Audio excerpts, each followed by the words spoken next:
Hey man, shout out anybody who might be lurking in the stream. Shout out to anybody tapping in on YouTube, man, or Anchor or Spotify, whatever you may be tapping in on. Shout out to you.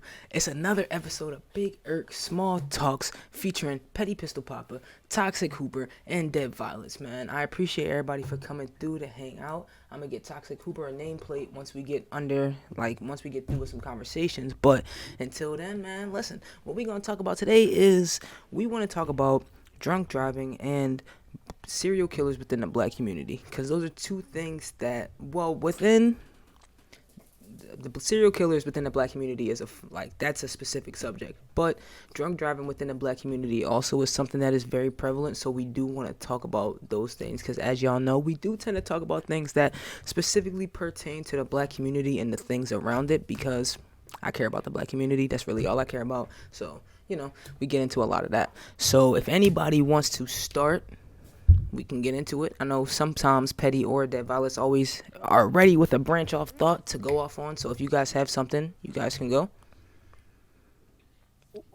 I got you right here. So I'm going to start you with a question right here.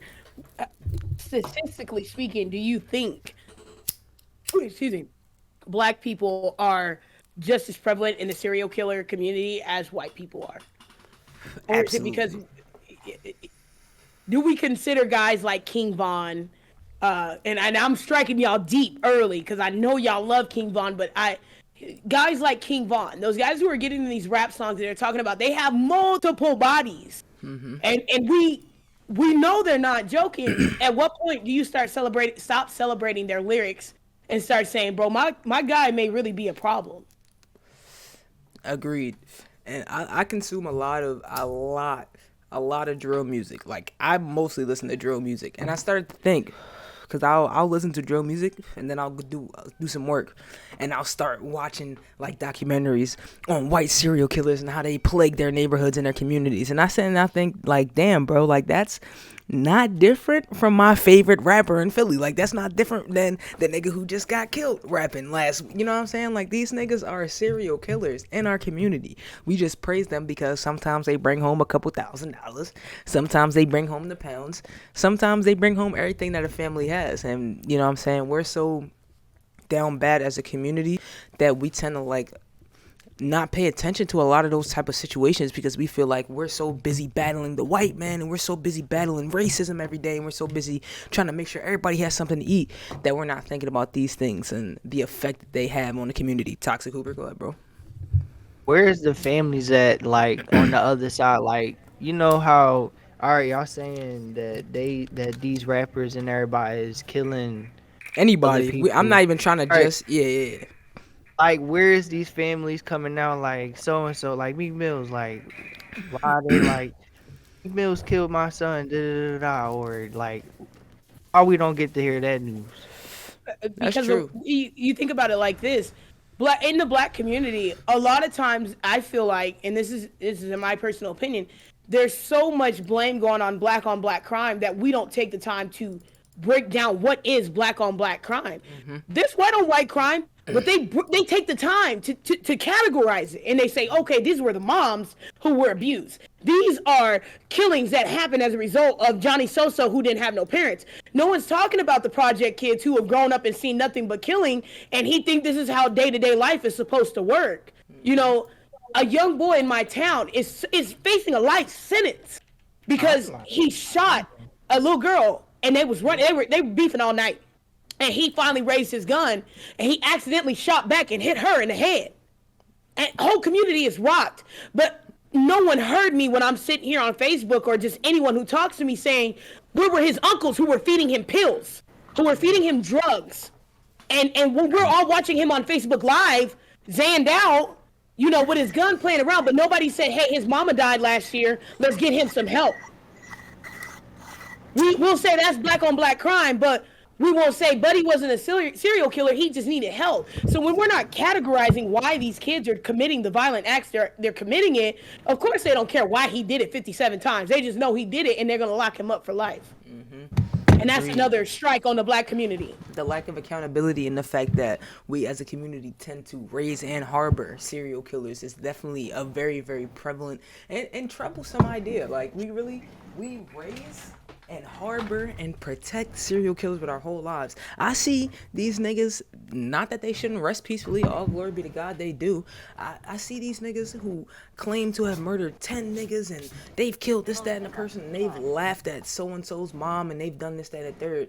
And when they die, it's, oh my God, I can't believe this angel saint died. And it's like, it's not that we should diminish their life as it was, but we should definitely do something more to negate those type of activities. Like, as a community, we gotta stop. We gotta praise the families as much as we praise the fucking killers. We too quick to rep a killer. We're too quick to be like, oh, he made it. So it's okay that he shot 14 people. It's okay that he did 15 drive-bys. It's okay that he just told us in a song he shot up that young man's funeral. That man dead. That man is dead. You shot at his mama and everybody else there that was there to grieve. Mm-hmm. There was a time and place where we had truces and we didn't just do shit willy-nilly. There was respectability, and there's a lot of respect that's been taken out of shit, and people just act. They don't care about who they affected in the process. I'm of the belief that if we wearing this man on a t-shirt, what point is it for you to be targeting his family? At what point? What part of the game is that?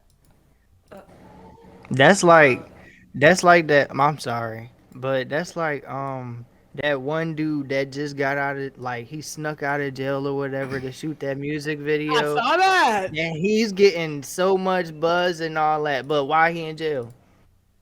Why he get out? And ask him that. Back in? Why was he sitting in the first place? Look. I was just gonna say like XXX, like he's from where I'm from.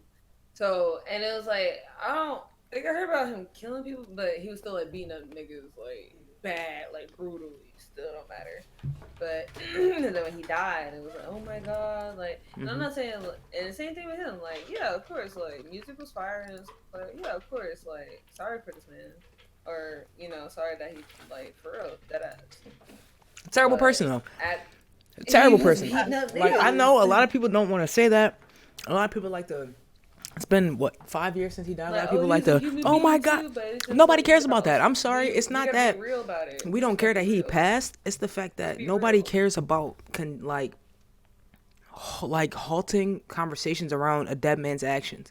Like, we're not going to condemn him, but he was laying his hands on everybody he could. And that's documented. That's not even something that is a debate. It's bro, I watched his documentary from start to finish. He was portrayed exactly as he was, as a violent, manic individual who had a lot of problems. But look at how many violent, manic individuals exactly that we have leading our society. Kanye, Chris Brown. You know what I'm saying? We got a lot of these dudes who, and a lot, I'm sure it's Nicki Minaj. We got a lot of black leaders of you know what I'm saying, of our communities who are so detrimental to the ideas and the conversations that we're trying to have in regards to advancement that we just are like, we're just not gonna pay them any attention, as opposed to like trying to enlighten our entire community as to what's wrong with those actions. And it's the same thing, you know what I'm saying, same type of conversations we have around King Von, the Lil Durks, the Lil Babies, the Meek Mills. You know what I'm saying? How can we possibly praise you for getting out the streets when you got out the streets killing people? Exactly.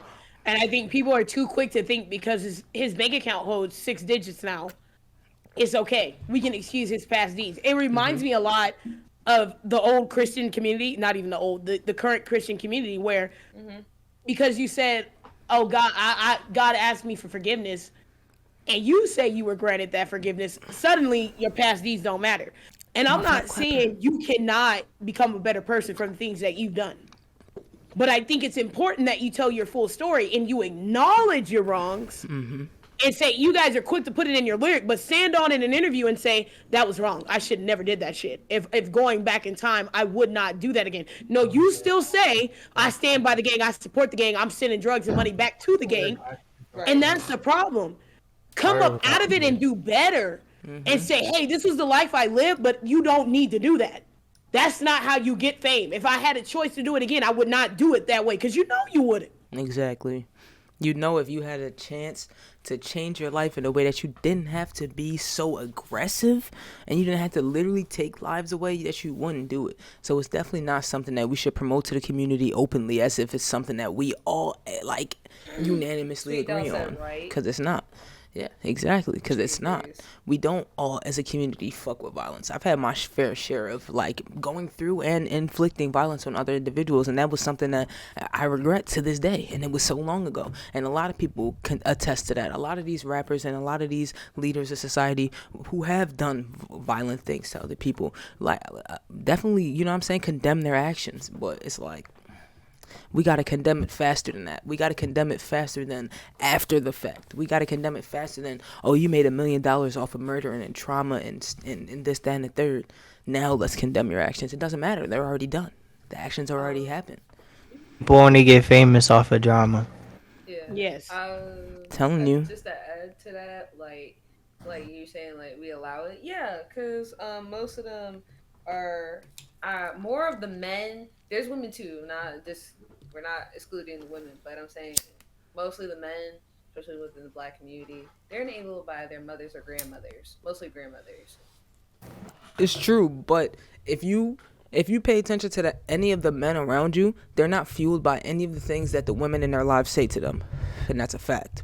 It's so few men in your life that you will find are actually taking the things that the women say to them in their lives and really digesting it and making that something that be a cause to their actions. Most men are fueled by the actions and the decisions and the conversations of other men around them, and most men around them are raised the exact same way as they are, so they share the exact same mindset. So it's, why wouldn't I listen to my nigga? We got the same mind. We was both sleeping on the couch. The same.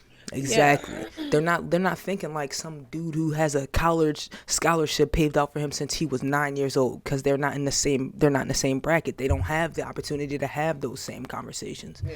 So that's really what that is. With women, you can say it is something where you can tell how a woman was raised by her mother or her grandmother, whoever. Like, it directly impacts how she treats the people around her. But with men, it's just simply not the same. So how do you feel like is an appropriate way to change those minds or even approach those individuals? Because I agree. I feel like there are a lot of men that I know personally that my word means nothing to them as a woman. And that's just how it will always be. Because my first thought as a woman is, I'm like, yo, as my black brother, please. I know the dangers you face, but I know the guys you run with, y'all both face those same dangers together. And because 6 out of the 10 are willing to ride, you want to be 7. You damn sure ain't going to be the offset count. So, you know, in what way do you conversate and talk to those guys? Because for me, the biggest way I found is because I hang, and people will say this, I look like a nigga. I talk like one of the niggas. It's because I got so many brothers running around here that they don't hear me when I'm dressed like a bitch. They don't hear me when I'm walking around here. It's when I'm out here getting grimy and dirty in the streets with them that they hear me, and my word is holding some weight to them. And I will forever do this, because I feel like, yo, if it keeps him from making a dumb decision, I value your life that much, because I know what you can do. But you've been told by so many people that you can't do nothing, that you don't hear nothing else. And I've always wondered, you know, like, what is the other option? You know, I can't do this for 1,000 men, you know? Yeah. I don't. And that's the hard part about this conversation that I've found, like, through being preachy, through being, like, outwardly aggressive with the young bulls that I know, and through, like, just, like, you know what I'm saying, like, passively sharing information. Is like, you just got to present people with that opportunity. Like, you just got to present people with alternate solutions. Like, a lot of people do not have an alternate solution. Like, and where I'm at in Philly, like, it's gentrified as fuck. Like, there's libraries everywhere, there's parks everywhere. But where I'm from in Philly, like, they're shutting down libraries everywhere. They're shutting down every school. They're shutting down rec centers. You know what I'm saying? So it's like, they don't have nothing else to do but run the streets. They don't even get to go to school from 8 to 3. They have to run the streets. By the time they wake up, their mom is like, listen, I'm finna leave the house. You're a troublemaker. You gotta leave the house too. What else are they gonna do? If every single one of them in that friend group is a troublemaker, and all of their moms are saying, when I leave for work at 9, you gotta leave and go do something with yourself, go to somebody else's house, but there's no house to go to, what else they gonna do? They gonna hit the streets, look to whatever old head is around, and they're gonna make something happen. Because any of their good influence friends are not in that same predicament. They're out somewhere doing something good. So you gotta step, you know what I'm saying? I've just always found that prevalent to like just step in people's lives and go, hey, listen, you could do this, you could do that. Like I was like, me and all my cousins were raised pretty much the same way. Like we lived in a lot of the same housing, a lot of our lives like growing up and shit like that. But I got a few cousins who are really hood as shit, like street as shit. Like they really carry it on them. They woo woo woo. That was never me. We was raised practically the same, but they never found that those alternate options that I found to be able to do something different. All they have is work. You know what I'm saying? So you just got to present people with those options. Like I try to, oh, you can come to the studio. Oh, we can do this. We can go to this show, this, that, and the third. But at the end of the day, some people don't want to do that, and that's what it comes down to. Whether or not they want to be different people, and that's where it's like, what do you do then? Like, what do you do if they don't want to be a different type of person? You know? I feel that. I feel that.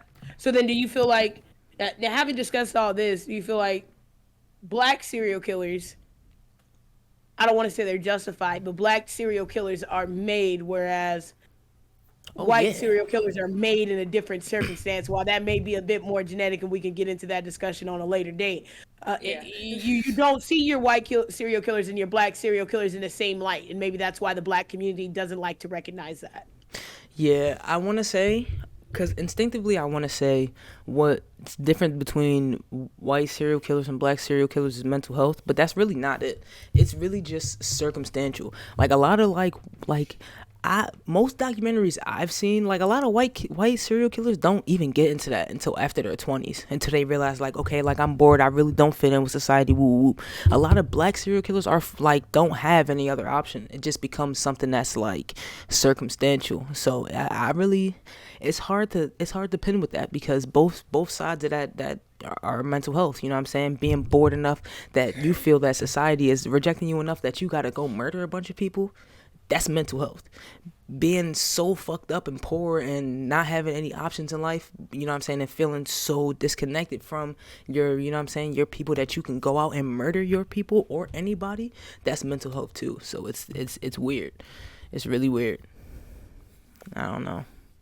I guess I say this, and I've always wondered, are serial killers really genetic, or is it something we as society help create? If it was genetic, you know what I'm saying, everybody who was a murderer would, you know what I'm saying, their kids would be murderers. We have proof that a lot of these murderers, Get where you come in with that genetic. I do feel you, bro. They'll argue, some scientists, they like to do, the MRIs and the scans, and they'll do them on people's brains, and they'll say, oh, well, the serial killers had these certain scans that came out. And combined with the way they were raised, there's usually some traumatic form that happened along with that. But when you look at that, can you really say, if we were to examine all the minds of the serial killers that we could say are black, will we find that same reference? I don't know, because even it's hard, because there's not many statistics for black serial killers. Like, it's kind of a Black Island, I appreciate you. It's kind of a looser. Like with white serial killers, there's statistics. Like we can see that there's dumb serial killers, we can see that there's smart serial killers, we can see that there's rich serial killers, we can see that there's poor serial killers. When it comes to the black community, it seems like a vast majority of serial killers are poor, or like, you know what I'm saying, like not financially stable, or they're faking it to that degree. Like, you know what I'm saying, like it's hard to understand where it comes from. Yeah, like it's hard to understand where it comes.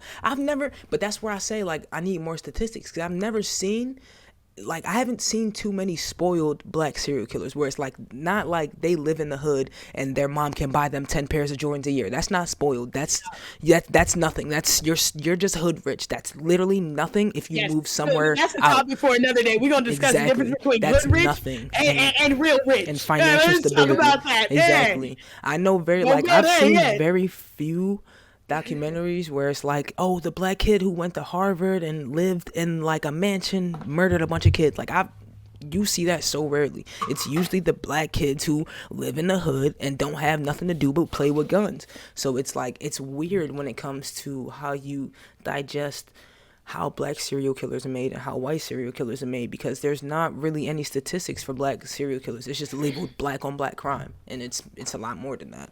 So I don't know. Last thing I'll say is that, like, I have a cousin. I don't know when he was scared of prison. He's been in prison since I was in elementary then. all because he was part of some gang, and he had a choice. Like he was smart, but he got involved with some shit, and then somebody ended up getting killed. And man, so it's just it's definitely peer pressure and like especially from male peers because of some kind of approval thing, and we all go through that. Even women, like we go through approval thing as well. So, and there's women involved too with serial killing too. Not to exclude men either. No, Oh yeah, absolutely. the girlfriends of I these was guys scared. who are praising the young man who came home with the burner gun and you hid it for him. You're just as much as in the fault as the young man who's out there taking bodies. Because I know a couple Absolutely. of you. I know several women who are quick to sing and shout a bar and praise how they'll hide a gun in their purse. And I'd be like, young lady, so you telling me you ready to take a charge for this man? What you mean? He told me just put it in my purse. No, stupid. You said you was finna take a charge because if you get caught with that hot gun, you know what came with it? All Girl, the because bodies. you said Exactly. yes, you You basically know, agreed to everything. It don't that's a lot matter. of ignorance, I think, in our young black women that I always recognize, and it instantly it Yo, irks me a lot because it's like not only are you hindering your black man because you're enabling and you are championing something in him that you yourself really don't want, but you are also setting yourself up for a cycle of toxicity that comes with the lifestyle that he lives in. Because y'all think it's glitz and glam until you get in there with Big Buddy and you realize he got some issues. He's paranoid. He's got PTSD. He's got bipolar. He's got anxiety. And they all express themselves in different ways. And then when he putting his hands on you and you're reacting in the same way and you're putting your hands back and now y'all are fighting each other, you're wondering how y'all got here. And that's what happens when you romanticize serial killers. You know what I'm Yes. saying? Our young black women decide that that's a staple of the community that they feel they should go for, and that's the standard of men that they set themselves at and they fetishize, because we don't have any other men that we're like, oh yeah, like you're what we want. Like, you know what I'm saying? Like, we praise. You trying to say something, Then Luca? they only get that vision, like that I want a good guy from like female. I feel like me personally, like females get a different look on life once they hit college. Like when they in high school and all that, they get Talk to that me. in the streets. We listening to all the bad girls and all that. I mean, it's nothing wrong with that. Like females gonna make their music because niggas doing the same shit. I make music. Irk make music. We all make music. Niggas gonna talk about what they gonna talk about. Females gonna talk about what they gonna talk about. Shit gonna sell. So yeah, like they only get that shit from when like they grow up and they actually get a different look on how life is and like how niggas actually supposed to think like. And niggas don't get a different mindset until they get older too and hang around actual men with lives. And that's Like that's a that's what it is to be young, and that's why like you have to really cultivate the youth, because like a lot of youth don't have that. Like, they don't understand that your school and your little ass community, like, that's not your only pool of people, and like that's not the only people you'll ever be around. So they think like everything they learn as youth is like the end all be all. Like, yeah. like me personally, bro. Y'all know I used to live in Philly, but I moved out, and it's like all the niggas that I used to hang out with, used to go to the courts with every day and all that. I don't hear from them. I don't speak to them. I talk to like maybe one or two people. That's it. Once I got out here, my outlook, bro. Most of my friends out here really like 25 and up with kids. Like that's my homies. Like for real. Like But it's can't because get you no change better. your environment. A lot of these guys, you know how many kids I know who they've never had the opportunity to travel. We live in a town that's got maybe 30,000 people in it. That's super small compared to even when y'all are in the outside the city and y'all are still looking at 100,000 people. It's literally 30,000 people here. Everybody is somebody's cousin. And some of these guys have never traveled outside of 100 miles radius. They have no idea of what life could be outside of a gun. They have no idea about what life could be outside of the bag and quick money.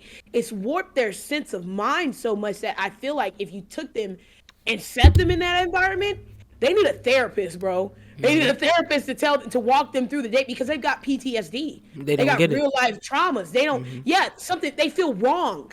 And I've watched these guys who actively try to change their lives. Like, and that's heartbreaking when you watch a guy who says, I want to put the gun down, I want to put the bag down, I want to go be legit for my kids, for my life, for my mama, and he physically is working regular life and he feel wrong. He feels like something's like fucked up in him. And you could say everything you want to that young man. That young man know his mama still ain't eating. He know he's still Exactly. struggling and he's doing everything right, but somehow the money is still not coming. And it breaks you down and it wears you down after a while. And those guys, they need help. They need a therapist to say, bro, you're actually succeeding.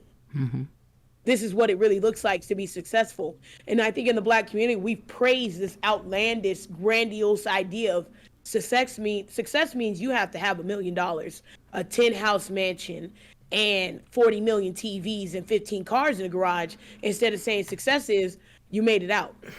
You may not have Exactly. as much money as you like, but you making it every day and it's legal. You don't have to worry about risking your life. You lived. Yes, you got to train life into to being a success again for these kids. Life should be a value again. Yeah, these kids are Facts. learning at like a 12-year-old age that life means nothing, and you Yeah. gotta relearn that whole process to them that life means value. Life Yeah. means everything. Because I feel like it's too, like, just adding on, like, it is too early for some kids to be like, oh, there's no value, there's no value. It's like, there is a value. And I had to learn that the hard way myself because I was like 13 and I'm thinking, like, my life had no value. So I've been there, done that. So, and it's horrifying to think that I felt like I had no value or, my life. But the more you look at it and the more you persevere through your shit, everything's gonna be fine. In a sense, it's just hard because it's like a fight every day.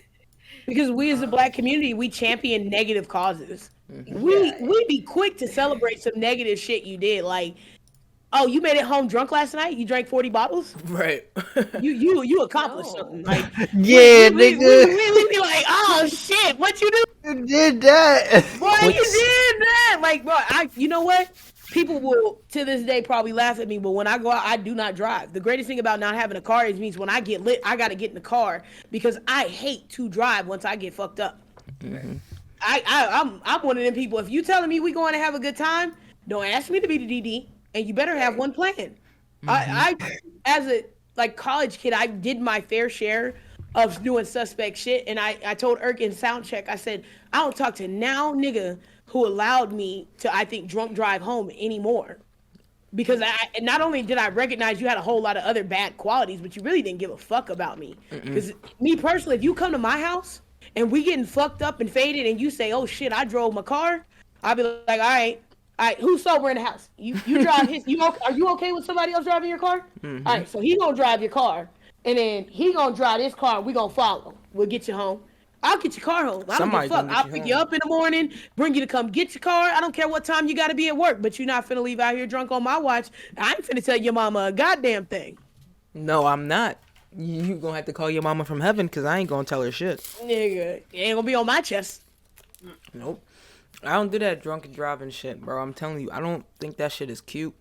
I don't think it's a cool accomplishment. Oh, hey, hee ha ha, la di da, I can drive home drunk. I got many homies, they be on some drive drunk home shit. I'd be like, damn, bro, you're acting weird right now. Like, this is weird. Like, this is corny.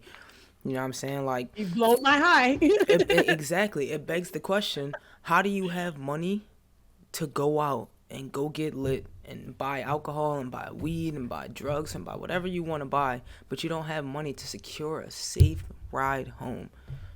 How is that possible? It begs, like, you know what I'm saying? It makes you wonder, like, damn, what's the prioritization on having a great time over, like, making sure you get home safely at the end of the night? Not making sure you just get home. Making sure that you get home safely. Like, make sure you get home good. You know what I'm saying? Well, realistically, go ahead. I think it's because we have that YOLO mentality and people take that. People use it the wrong way. I use YOLO as in like, oh, what if that person doesn't know you like them? Like, yeah, you might as well just say it, YOLO, like, and it is what it is. Or, oh, like, maybe I shouldn't say this. Like, no, maybe you should say it, because you gotta speak up for yourself. Versus, like, YOLO as in, like, let me get fucked up. And I wanted to do that, but then I was like, you know what? It's not always about getting, like, fucked up. I'd rather smoke weed more than a drink sometimes, to be honest. Let's be real. And that's what we But as a no, please. all I was saying in conclusion is that YOLO needs a new meaning to it because I feel like people taking it in a negative light of like, well, if I die, I die. No, no, no, Yeah, no, no, nah, no, like no. that's not what it is. YOLO, you're succeeding if you're living longer than some people. You're succeeding. Like, I got praised for getting a job in like other discords, and I'm just like, oh, I feel like I just got a job. Like, no, no, no, no, no, we're congratulating. Like, and they're like, oh, we're gonna drink to that. Oh, you want to smoke? Let's smoke. We're gonna cheer. We're gonna celebrate. I'm like, what? So, then that helped me realize like YOLO is a whole different kind of thing, like than you think it is. It's not supposed to be like live fast. Like, no, no. Yeah, it's just supposed to be live a good quality life. It was Literally. like get lit Quality because over you. quantity. All right, we told you get lit because you got a higher point in your life. Like you live into a higher point. You achieve something higher than probably somebody else. So YOLO, you only live Exactly. once. Facts. Exactly. So you achieve something higher. Go get that bottle, take that shot, and don't drive home. Facts. Exactly. Yeah, Just well, be and safe. out here in the country, and here's the thing: we have a lot of people like I'd say probably like 3 people die from drunk driving out here a year, and we don't have like giant marches. We don't have like big campaigns going because where you live out here, we don't have an Uber service. We don't have a taxi service. All right, where you from? It's I'm from Clovis, New Mexico, bro. See, yeah, I'm in Yeah, North Carolina now, and me personally, I'm sitting here guilty as fuck because we definitely have our times where we just get fucked up and be like, damn, I gotta drive home. yeah, because you don't have an Uber service. You don't got a Don't, taxi. You and can't. we not taking that hour ride back home. Yeah, like we went to Portales. It's a 30-minute drive. Like what do we do? Like, you got to get home, bro. You can't stay here. Y'all done ended up in some back alley random place, and you done had to do the dash. So it becomes almost like, oh, I made it that one time. I can make it Yeah, again. but now we I'm a drive like, champion. Remember, I was doing this, that, and the third, and I made it home, nigga. I just only took a couple shots tonight. I can make it.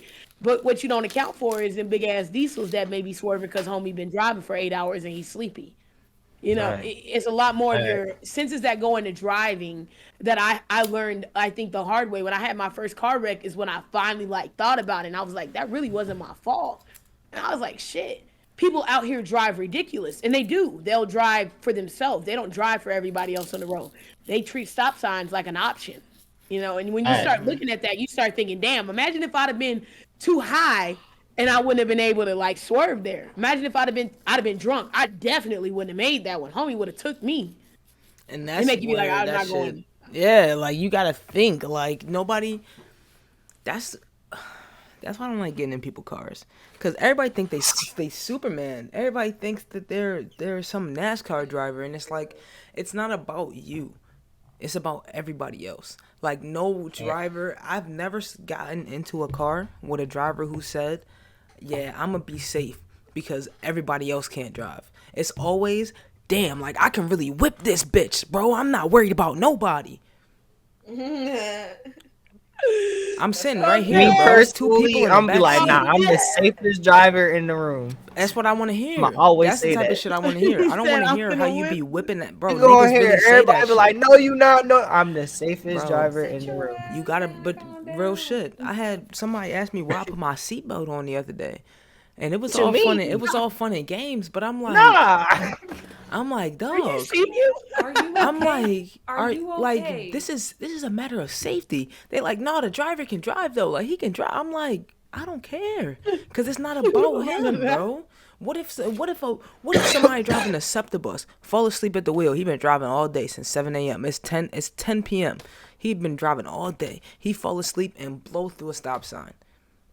Now we dead. Now I fly through the windshield because I'm the only motherfucker with no seatbelt. Bro, Yo, I'm telling and you. And Yeah, I take that's this back to facts. my nene, like my mom, like shout out to my woman.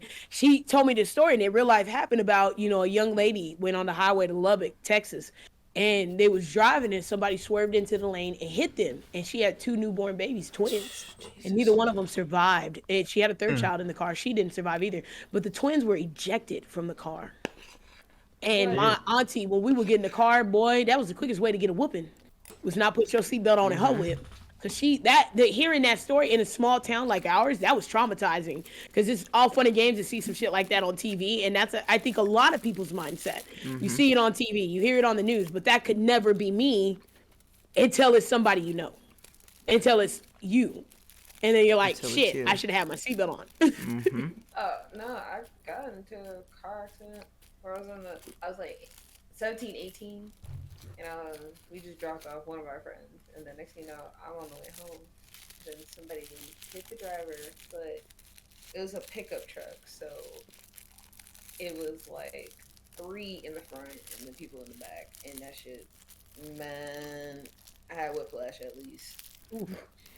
At least that shit was not cool. My mom said, "Here," and then gave me said, "Here, drink some of this," and it was I don't know if it was champagne or some whiskey. I don't know what it was, but she was just like, "Yeah, no, we need to fix that." No, no. But she been in an accident before. She said, "Yeah, now I learned my lesson not to drive drunk," because she done ran into something too. So my mom, she might drink a little bit of Michigan Roll, or she might, but she won't be like dead drunk.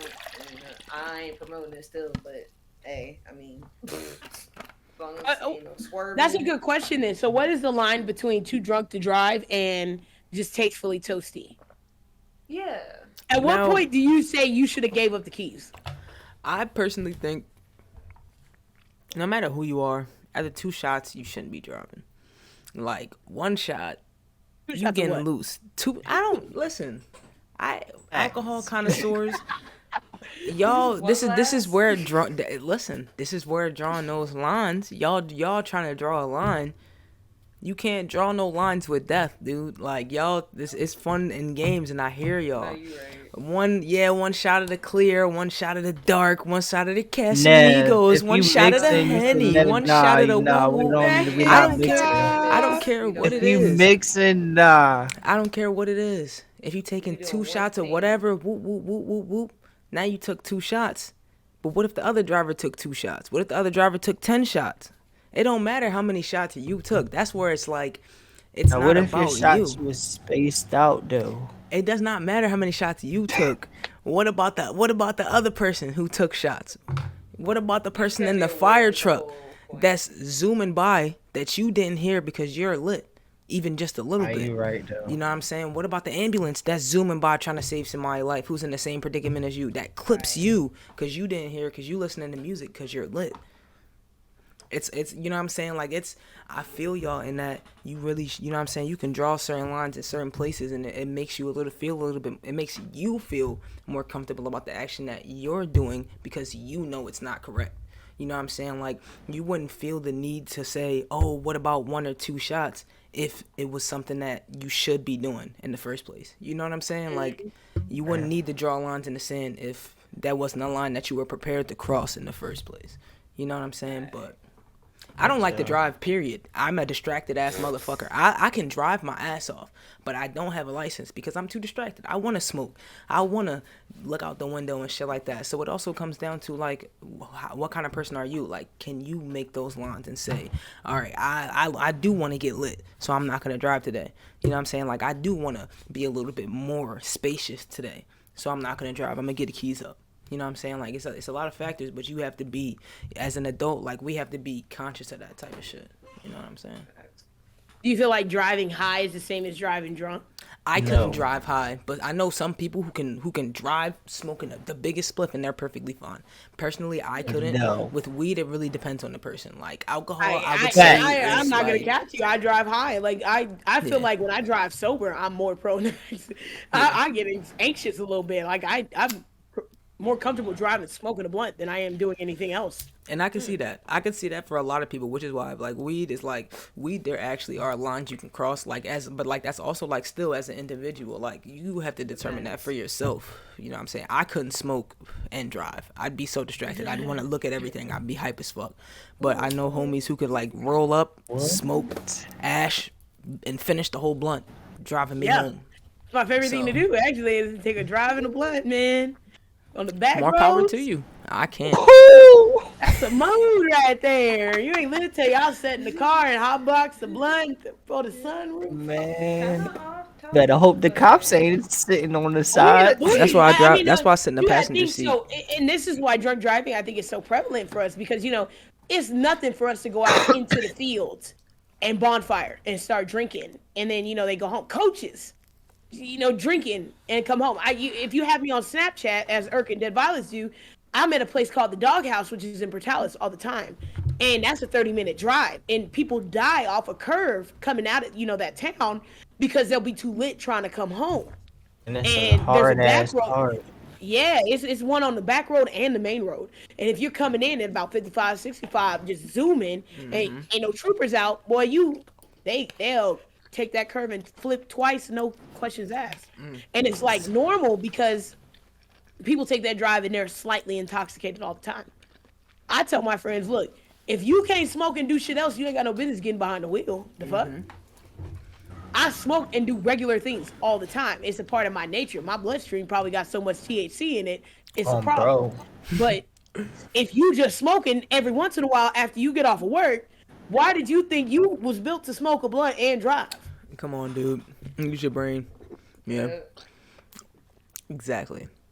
And it's all down to with weed. It's all down to who you are. With alcohol, there are no lines. You cross them as soon as you take that second shot. You really cross it as soon as you take that first shot. True. I don't drink, and don't. I won't. I'm not gonna draw y'all lines for y'all. You know what I'm saying? Do you draw your own lines? Just don't. I pray to God I never see one of y'all on the news. High speed chase. Hell no. My philosophy Petty is floored it this, off 6 shots of and I Henny. drink a lot. Irk and DV, they'll tell you I drink a lot. I have pretty hefty tolerance, but even my philosophy generally is once I break out my bottle, I really don't want to be behind the wheel. I just don't want to. Yeah. I'm lazy at that point, and I've kind of made myself become that way because I don't want to deal with even if I get stopped and I have to. As Black people. And I learned this the hard way because of the way my aesthetic is set up. A lot of cops look at me and at first it take them a minute to realize I'm a female. And I got brothers who we are trained as children that when we get stopped, we call our mama, we call our grandma, we call anybody for help. I'll call my best friend at 3 in the morning, bro. Just sit on speaker. Because as Black people in society, when the police stop us, it's a different scenario than when a white man gets stopped. Exactly. When a white female gets stopped. So you need to have all your wits about you. Even if you ain't doing nothing illegal, you need to have your wits about you. And we in the boonies, they get real racist real quick. You have to make sure you talking to this man in a way that don't scare him. And it's sad to say you gotta protect yourself from the man who's supposed to protect you. But you have to double think that way. Otherwise, your life is at danger. So once I start drinking and I feel like I can't coherently talk to the officer, if my nerves is too bad when I'm talking to the officer, I don't want to. You shouldn't have never put me behind the wheel. I didn't even want the whip anyway. Don't give me the keys. Real shit. And to that regard, I just feel like, especially regarding Black people, like you should just be better. Like you should just know better than that. Like if you know your area can be heavily flooded with cops, or you know that they're prone to being racist, or you know that you're prone to getting stopped, or you know you got a flaming red car, and red cops, you know what I'm saying? Red cars That get is stopped. why I do not get pulled. You gotta just, you know what I'm saying? Like you Gotta you're know gonna your do stuff area. like that. Exactly. If you're gonna do stuff like that, know your area. You know what I'm saying? Know your limits. Know what's gonna get you fucked up, and know what's gonna like make you alarmed but not really fuck your life over. And that's the where people don't understand drinking and driving. You can be perfectly fine 30 times. You can drive drunk 30 times in a row and be perfectly fine. And on that 31st time, your whole life can change. And that's where people just like get that shit fucked up. Yeah. Like Oh, babe. Like that one shorty who she was self preservation. J Charms, exactly. Shout out to J Charms in the chat. Like the shorty who she tried to kill herself by driving her car into like 4 lanes of traffic, and then she ended up killing. She survived, but killed like 4 other people. Can you imagine? Just driving home on your way home from work, and a bitch just plummets through your car. That's not stuff you Like, can account for. You know what I'm saying? That's not, and those people in the immediate wreck. You can't. There's nothing you can even do. You know what I'm saying? Imagine being those people who had to scramble to try and do something with, like, you know what I'm saying, to save their lives at that last moment. Can you imagine trying to do that sober? I mean, can you imagine trying to do that inebriated? Can you imagine trying to do that sober Man. and then trying to do it drunk or lit? I wouldn't want to do that high. You know what I'm saying? And it's just it's stuff like that where you have to think about that shit. J Charm said, "I heard she had found out her boyfriend cheated and was mad as fuck. don't matter. I hope she gets buried under the jail," which I think Yeah, is what that's happened. not a good enough reason. And as black women, I'm here to say it. Yeah, We no, quit Wait, when we can get I? cheated on. Go ahead. Oh, I was just gonna say, like, even though it's a fine line, it's so many lines to the shit. It make your head hurt, but really, in reality, if you just understand, then this will make your head hurt. But where I'm going with this is the fact that you can be selfish about what you want as a person and what you want out of life, this, that, and the third. But at the same time, when you walk out that door, there's nobody gives a fuck about you, but there's also like you gotta take in consideration of other people at the same time. It's weird. It's weird as hell. Sounds complicated in a motherfucker because it's like, but there's just some people that just well fuck those other people. But however, when it comes to you, you just got to make sure as the individual that you at least consider like if I was in that person's shoes or in that position, I know I would feel at least some type of way, or I would be like, why? So, therefore, being said, if you go out on the road and whether you're sober, mad, especially mad, or whatever the fact is, just remember that there's people that do have kids. That is somebody's child at the end of the day. We are somebody's children. Doesn't matter where we came from. facts. So, That's right. That literally what I was gonna say was essentially we get cheated on sometimes. I think, and it's not even just black women. I see this as like a trend in women in general. When we get cheated on or we feel like we've been slighted, our first nature is I'm literally gonna bounce back, and I'm gonna essentially hurt him the way he hurt me. Whether that's by glowing up and doing better, or whether that's by causing him as much strife. But at what you got to manage your grief and your pain in a way that does not manage to affect everyone else, whether that be the relationships in your life or just in general, like you said, driving off a road and taking 4 people out. A lot right. of times we be so angry, we be hurting everybody around us. It took my friend. I lost my mama earlier this year, and my friend, she is my best friend, and set me down, and she goes, "I get you are angry." She said, "But you need to manage how you allow that anger to affect your relationships with others, because not everybody is going to understand where you're coming from. We don't all feel that pain, and I wish we all could." She said, "But we don't feel that pain with you, and we're never going to be able to say nothing to you that's going to make you feel better. But unleashing your anger on us is not going to make you feel better. It's going to isolate you. I'm going to be here because I'm your bestie, Violet but I can't child. guarantee everybody else is.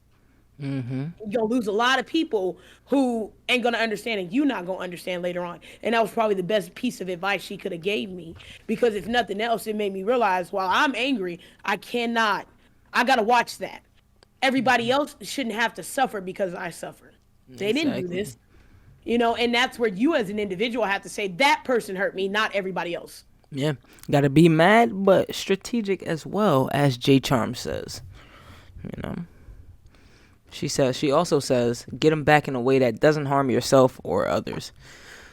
Think smarter, not harder.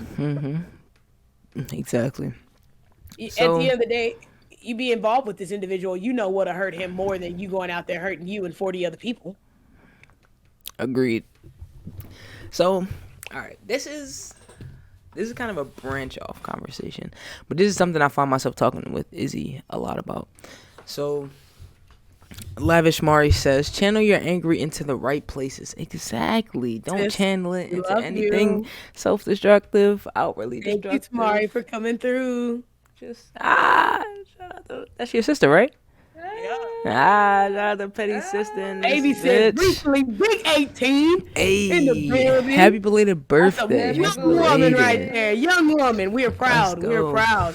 She makes me proud every day. It was just a Tap few in with months my ago girl if you when want to get your braids done. If you seen me a couple bow weeks ago, bow. I was Beep, beep, beep, that's my beep. sis. Air horn. Real shit. Freaking yeah. Now you can do whatever the hell you want. It was just a few months ago you was smoking vapes in high school, so now you can smoke vapes everywhere. You're good now. Um. Oh. Although you shouldn't smoke vapes, but anyway, moving on. Well, not moving on. J Charm says facts hurt people, but don't be. There's no excuse for it. Exactly. So what I wanted to branch off into is something kind of off topic, but something somebody said made me want to write it down. So how do you guys feel about being sexually liberated as both a man and a woman? I know it's a broad question, but answer however Wait. You know you I feel laugh. You comfortable know I laugh because answering. you already know I'm on it. What do you Shoot it, mean by DB. that? Shoot it now. 3-point shot right now. Come on, Steph. Can you clarify that question for me? Absolutely. So like, how do you feel about people, whether they be single, polyamorous, polygamous, you know what I'm saying, who feel the need and the desire to be sexually liberated, whether that be sleeping with multiple partners within a month, a year, a week, whatever the case may be. People who have bodies. I don't believe in the term bodies, but just to make it more, you know what I'm saying? Those people. So how do we feel about people with a lot of Is bodies? that the question? really? Bodies, chat. None of us want to get I'm, canceled. I'm Bodies. look. I'm gonna be honest with you. Body. I am the friend that when you call me and your man just broke up with you and you're entering into your hoe phase, I'm a champion you. Do your thing. You are an adult. You pay Sure. your bills. You get your job done. Are you being safe? Are you protecting yourself? Do what makes you happy. Are you being honest with those who you engage with? If you're not making promises that you yourself can't keep, you're keeping it 100 with your partners and you're doing your thing, it's not my right to judge what you decide to do when you go home at the end of the night. Now, when you start calling me 50 times, and, yeah, my feelings hurt. Well, you went in this like a single woman who wasn't trying to get attached, and now you're attached. I'm gonna have some things to say to you. But as long as you doing what you do, and I say that for my females and my male partners as well, because I got a lot of homeboys that the girls be like, well, he do this, he ain't got no girl, leave him alone. Yeah, Leave him alone. very He's true. doing what you would do. Leave him alone. Real I'm gonna shit. tell him the same thing if he tell me something about you. I'm not going. Don't hold nobody accountable to a sign in which you are not willing to be held to that same account. And as long as you're moving that way, what you choose to do with your body, your little dangalang, your little coochie, that's your business. If you want to give it to a coochie, a ding-a-ling, a ding-a-ling, and a coochie, and, switch it up every Friday. I don't give a fuck. As long as you're being safe and protecting yourself. Just. God damn it, pet me. Ding-a-ling and a ding-a-ling and a ding-a-ling and a wee-wee. And the little coochie loops and Alright, but just honestly, yeah, and safety is a good thing. And then like you notify your partners as somebody who I have to make sure I notify my partners, but whatever. I don't care. If you don't want to fuck with me after, that's fine. Um but just moving forward with that being said, you can do whatever you want, okay? You are grown. If of course with age and maturity at the same time, not just one or the other. But just keep that. But be careful who you get with. And also don't be spiteful with that shit all the time. Sometimes it works, sometimes it's okay, depending on who it is. If that nigga ain't shit, or if that bitch ain't shit, don't be spiteful at all with your body. Because at the end of the day, yeah, it feels good. Like, I'm good. you need that release sometimes, especially when you are frustrated like a motherfucker, and you just mad as hell at everything, no matter what it is. Even if you meditate that day, that shit still don't work. So Yeah, facts. let's be real. Let's be real, people. Yeah, Because y'all ain't gonna act like sex don't exist. But real goddamn. shit. Before you But go, Hooper. No, no. If you're still going, please continue. oh, so basically, just saying that it's okay to be liberated. I condone it. Shit, I like to be liberated myself. I would, if I could, I promote it. Just at the same time, though, make sure you don't forget that, as like when I say you are, life has value, your body has, every part of you, there's value. So Absolutely. when you give yourself, that's your body, but it's a temple, man or woman. Not that doesn't just apply to women. I'm gonna just let y'all know that right now. Men too. And as in Grey's Anatomy said, your heart. We don't need your heart living in your vagina or in your pee pee. Okay, your heart does not live there. Your heart is supposed to be up Exactly. here. It don't mix it up, because once you do, Don't shit mix just it get up. complicated for no reason, like at all. Yeah. You sitting there like, why, why me, Lord, not like this, and then No it's just shame like, in putting your coochie up if you know your heart is too attached to your Netherlands. There's no Hey, shame in saying, "Hey, I can't do your this." heart. Don't go out there having a whole phase, and you don't need to be there. All right. Look, if you better trust your heart and your gut, cause that's the closest too. Remember that. Facts. mm-hmm. No bullshit. Now, hey, if you had something to say, Ert, Yeah, let me read a few chat messages real quick. J Charm says she loves the idea of sexual liberation. She doesn't judge a soul. If that's conducive to your lifestyle, she finds nothing wrong with it. She says petty is also stupid. She says as long as you're being safe and you're doing it because it genuinely makes you happy, do your thing, boo boo. Facts. Literal, Facts. literal. Shout out to Echo. Shout out to Lavish Mari. Shout out to everybody in this bitch. Shout out to CSJ. All right, Hooper, please.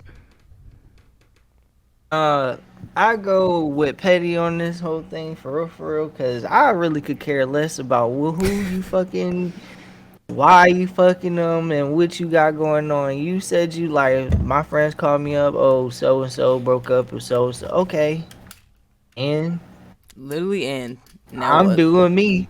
Okay. They about to do. They about to go do. Okay, that ain't got nothing to do with me. Period. They want to Tell me cry. your If life they story. want to cry and talk about it, I'll be right here rolling up for you. Pass you the blunt. Cry all you want. Boo Listen, hoo. Good for it. Take I'm good for it. I this. don't know what to do when you cry, but I'll roll you a blunt to help you ease the I pain. roll you a blunt, but I'm not about to pass you this bottle. You not about to drown in those sorrows in front of me. A big Yeah, old. that's what we Nah. not gonna do. Oh, I That's what we miss you. not gonna do. Fuck I think no. you get, like DV said, you got to make sure those things are, detached. I think if that's the lifestyle you choose to live, you got to weigh yourself as a person. And you got to say, there is no shame in being the guy or the girl who says, I don't want to do a whole lot of fucking around. Ain't Yeah. no shame in it. If you, for whatever reason, whether you feel like you get too easily attached, whether you feel like that's just not what you want to do, it's okay to not put yourself in that scenario. It becomes not okay when you start placing yourself intentionally in scenarios you're not comfortable with, committing acts that you didn't want to do, and now you have to live with what that made you feel like. Be yourself throughout everything you do, and you find a lot of things come a whole lot easier as an adult. You are no longer under the peer pressure of anything, and I think that's something we as adults don't hear enough. You do not have to cave to peer pressure as an adult. If that person's not paying your bills, if that person is not helping you to succeed in life, you owe them really nothing. If you're Yeah, not buying my old nothing, pads, you get Let me nada. what's inside your pants, baby. And I know a lot of females that'll make guys feel like trash because they're not willing to give it up on the first night. And I know a lot of females who go through the same thing. As individuals and human beings, it's just something we have to come to terms with, that that person's not wrong for not wanting to lay down with you on the first night. exactly. And if they is, it's okay too. That's really up to y'all to decide. That's your Let me make business, sure. really. That's your That's your business. business. It's true. Right. I have something to say. You wrapped up so fast. I thought I had more time to eat. So do you give Oh, me my more time? bad. The one time my tangent didn't go Oh well, long. Right. no, I got you. Let It's me just swallow this Dr. Pepper. I'll give you give you a window. Yeah, go for it. Go for it. Oh, it's something No, in my. but like I definitely agree with Petty. I definitely agree with Hooper. Um, I don't care who. It doesn't matter. That's your business. But also, when you do said thing, also another thing I want to say is don't let certain people determine your decisions unless they actually like genuinely have knowledge and are actually looking out for you. But those people that be like, nah, like you I can't say the word, but you whipped. We'll go with that. Whipped. We don't Um, believe in that over here, folks. yeah. No, get that out of here. First of all, if your friends think but they jealous, okay, because they Mm-hmm. can't get no pussy. All Talk right, about they it. jealous. All Talk right, about it. let's be real. If your friend's not But they got championing small you doing what it takes to make your partner happy, they are a hater. Mm-hmm. Coochie haters. wet. True facts. All right. So the reason why I brought this up, not because I have an alternate opinion or anything, well, it's not that it's alternate, but I feel as a generation, we've been conditioned to feel as though sex is an end all means all to a lot of things. In terms of like Petty, you mentioned, okay, they just broke up. Now go sleep with whoever you feel you're comfortable with, and I feel like that's something that a lot of people wouldn't inherently do, but we're conditioned as a society to feel is something we should be comfortable with doing. You know what I'm saying? Like through I used to have I've had a lot of friend groups that do normal shit. I've had a lot of friend groups that do a lot of sexual stuff together as a group. And throughout all of my experiences with those groups, I personally I'm not having sex with nobody that's not I'm not with.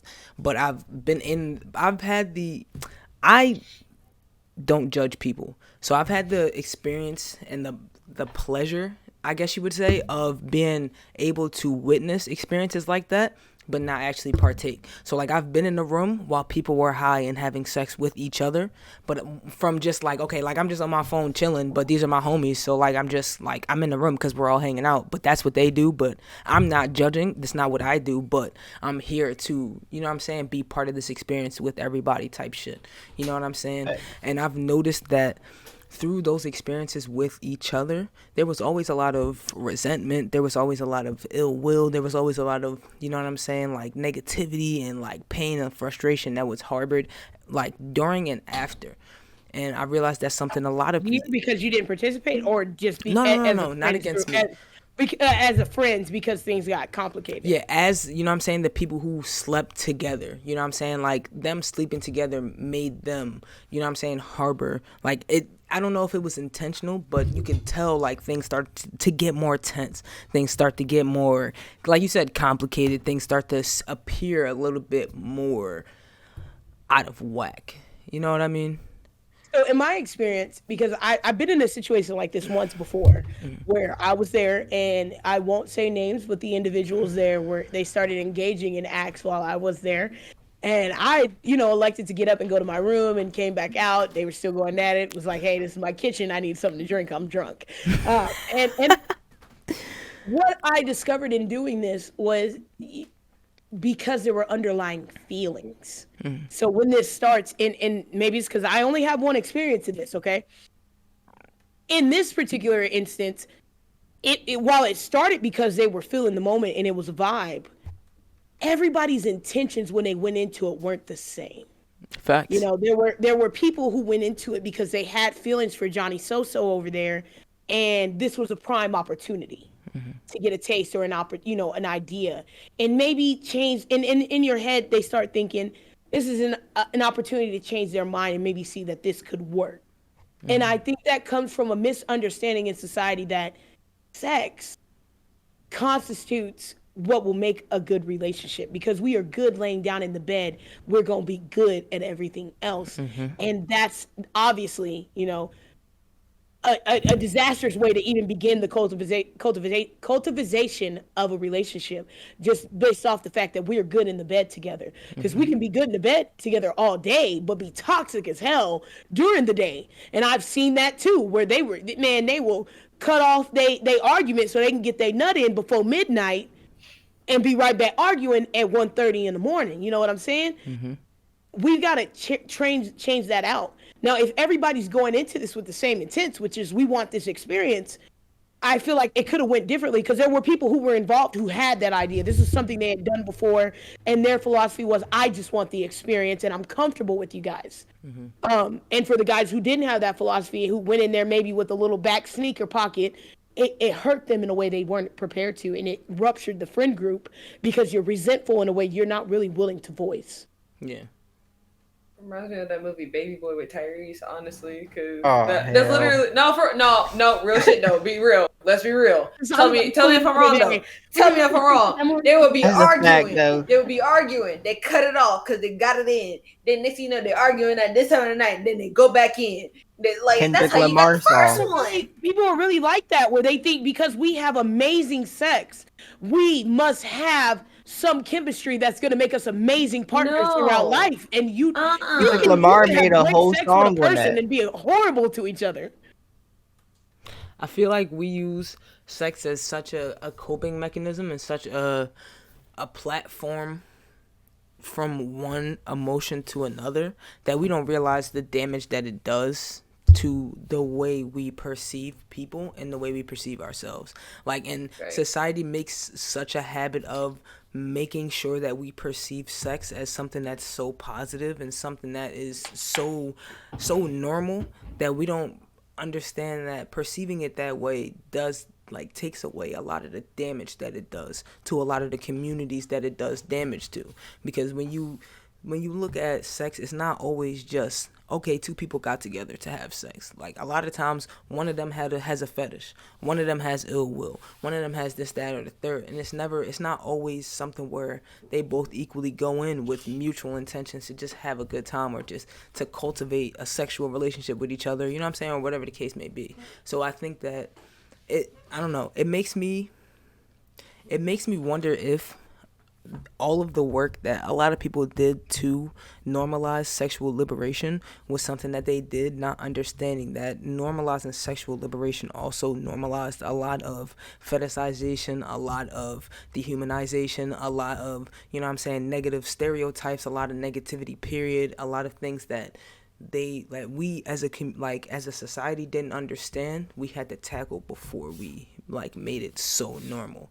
And I don't know, like Izzy and I talk about that a lot, and I bring it up a lot when I see a lot of people who are so sexually forward, but don't always appear to be happy with their sexual forwardness. They just appear to be doing it because that's something that within their community they feel they need to excel with, whatever the case may be. They feel they need to excel with. You know what I'm saying? Yeah, Need there's more a bodies. docu-series on it, You know? on Netflix called Principles of Pleasure, and they're Love not that. just talking about See, thank you, Petty. And Watch that if you I have. loved it, and I'll rewatch it again if I need to. Principles of Pleasure on Netflix is a docu-series. It's not just based around. It's not really based just around women in a sense, but it's just saying because men need to have more consideration because it's more of a men to women ratio nowadays. But well, no, not nowadays. It's been like that, but then lately it's been women to men ratio of oh, give me this and then you get this, right? So it's just about having that respect there, and then more so just saying you need to have a talk about this. Y'all can't just be going it because they're saying y'all can't just have sex and then it's all woo it's all good and go. No, y'all gotta have a conversation for it to be good. I think it was about adultizing sex in the sense of in America, essentially, because I'm not from anywhere else, It's immature. we give a very dumbed down version of the sex talk to our kids. And so it leaves this very broad subject open to a young mind to have to discover themselves with all these factors that in part that are not realistic.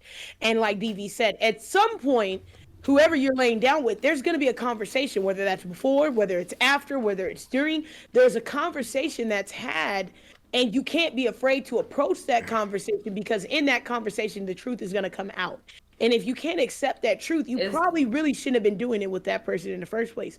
But we as women find ourselves in a lot of scenarios with a lot of men because we're approaching sex for the wrong reasons. I know plenty of women who go into sex and they don't see it as a pleasurable experience. It was a marker point in a relationship to secure this man.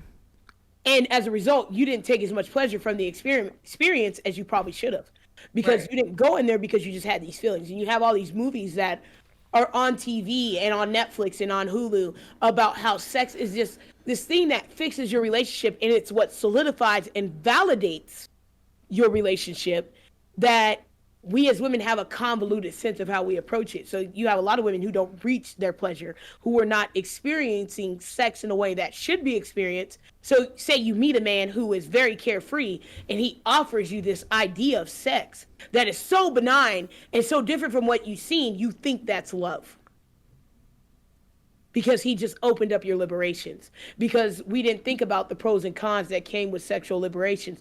There are pros and cons that come with everything you do. I'm gonna just drink petty because fuck you. And those cons, we're sometimes championing a cause and we don't think about the repercussions that come with that cause. That, okay, we opened that up as an idea for people, but now we need to teach them how to take in but not overtake, quality over quantity. Exactly. To that effect, your sister says sexual chemistry is not equivalent to compatibility, which is something the movies don't teach. The movies don't teach that, ladies and gentlemen. Retaining And something. God just bless to, them. just to say, when I tell because y'all men can tell the truth about women saying, "Oh, it stinks," and just look. All right, keep that same energy then. Because if I tell you like you do it too much, you're going too fast, and it's not to insult you. Just like how y'all men be like, "Oh, it's not to insult you." Like I'm just telling you, like okay. So if I tell you this, don't be getting your panties in a bunch. Exactly. Don't think because you're so quick to chase the sex in a situation that you're willing to negate all the other factors here. If I'm telling Right. you as a woman that if you lay down with me, I'm expecting this, that, and the third of you, don't come lay down with me and you know you can't deliver those things. Don't sign up. Don't sign your name on the contract you're not willing to fulfill. Or at least like if it's not the first time, of course it's not the first time, but at least like be able to have a conversation with me about it. Like that's all. We gotta have a conversation about it, and we gotta be able to find a way to make it so on your end and my end, not just your end or not just my end all the time. Like it need to be like a mutual thing, because that's where I feel like it fails, especially for me. Not gonna lie, I'm not scared to admit it. It's like this balance battle of like this is outweighing me, but there's something messing with me for me not to level with this person, right? Mm. But everybody's different, and everybody still also has traumas, and that's also why they can't experience it the way they want to. And mostly men don't take into consideration of women's traumas like they're supposed to, especially when it comes to the sexual part, because they don't realize that it causes them to like freeze, or it causes them to like not want to, or they might zone out. That's not always good. It's just like, and you also need reassurance. Not a lot of and people don't get that. It's just like, oh, like I gotta hold your hand, I gotta be. It's just like, yes, but no. We're saying like, just say I need you. Is basically saying I'm here. I got you. Okay, so because I gotta do the same thing for you, even though you the man in a relationship, it don't matter who it is, but gender or not. The whole point is it's just that you take turns being the rock. It's not one sided. And I think that's where everybody fails to like get that understanding, and that's why everything is so like off balance, or it's like, why am I keep running into this pattern? It's like, because y'all not realizing that this shit really is like equal, but you have to make it equal. Yeah. It's just like every transaction in your life. I think, me personally, I hold sex as like a transaction, if that makes sense. In the sense that it's a very high value product that I offer as a woman. And it's up to you as a woman to decide what you value that at. And that's based on you as a person. And just because I'm holding mine at $2,000 on a bottle, don't mean you got to do that as well. And that does not diminish the value of your bottle, because you may offer far greater things than sex to somebody that you hold higher on the product value. Yeah. So right. I think once you start taking a little bit of the emotions out of sex, and I feel like if you're one of those individuals that emotions play a lot for you into sex, then you need to hold that bottle very high. because you're risking a lot when you go put that transaction down with a man or a woman or whoever you choose to lay down with. When you're making that transaction with a person, you have to understand the value of what you're giving away. And that's with everything you do as a person who is willing to go deal with another individual. The value of everything you do, you need to understand it.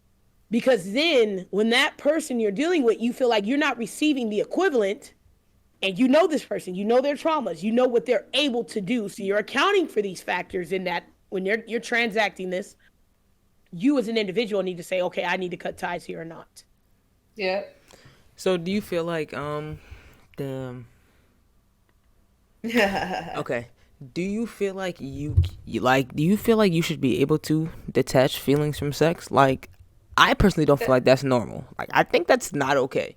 Like, I feel like sex is always something that should always hold meaning, even if it's a small amount, because like it's something like sex is a big deal. Like, whether you personally want to look at it as a big deal or not, like sex is actually a big deal. Like, that's a big deal to do with somebody. Like, you first of all, if you're just being frank, you let in somebody put their penis inside of you, or you're putting your penis inside of somebody else's, like, that's kind of a big deal. Like, that's not really like something that I feel like we stress as much as we should. Like, the first time isn't the only time it's a big deal. Like, it's generally a big deal, because that's like, not to be one of those guys, but that's like a huge like energy exchange. Like, doing something like that like actually I takes a was lot just out of about you. to say that shit. Yeah, like that takes a lot out of you physically, emotionally, mentally. Like, that does a lot to you as an individual, whether it's like a good thing or it's a bad thing. Like, that does a lot to you.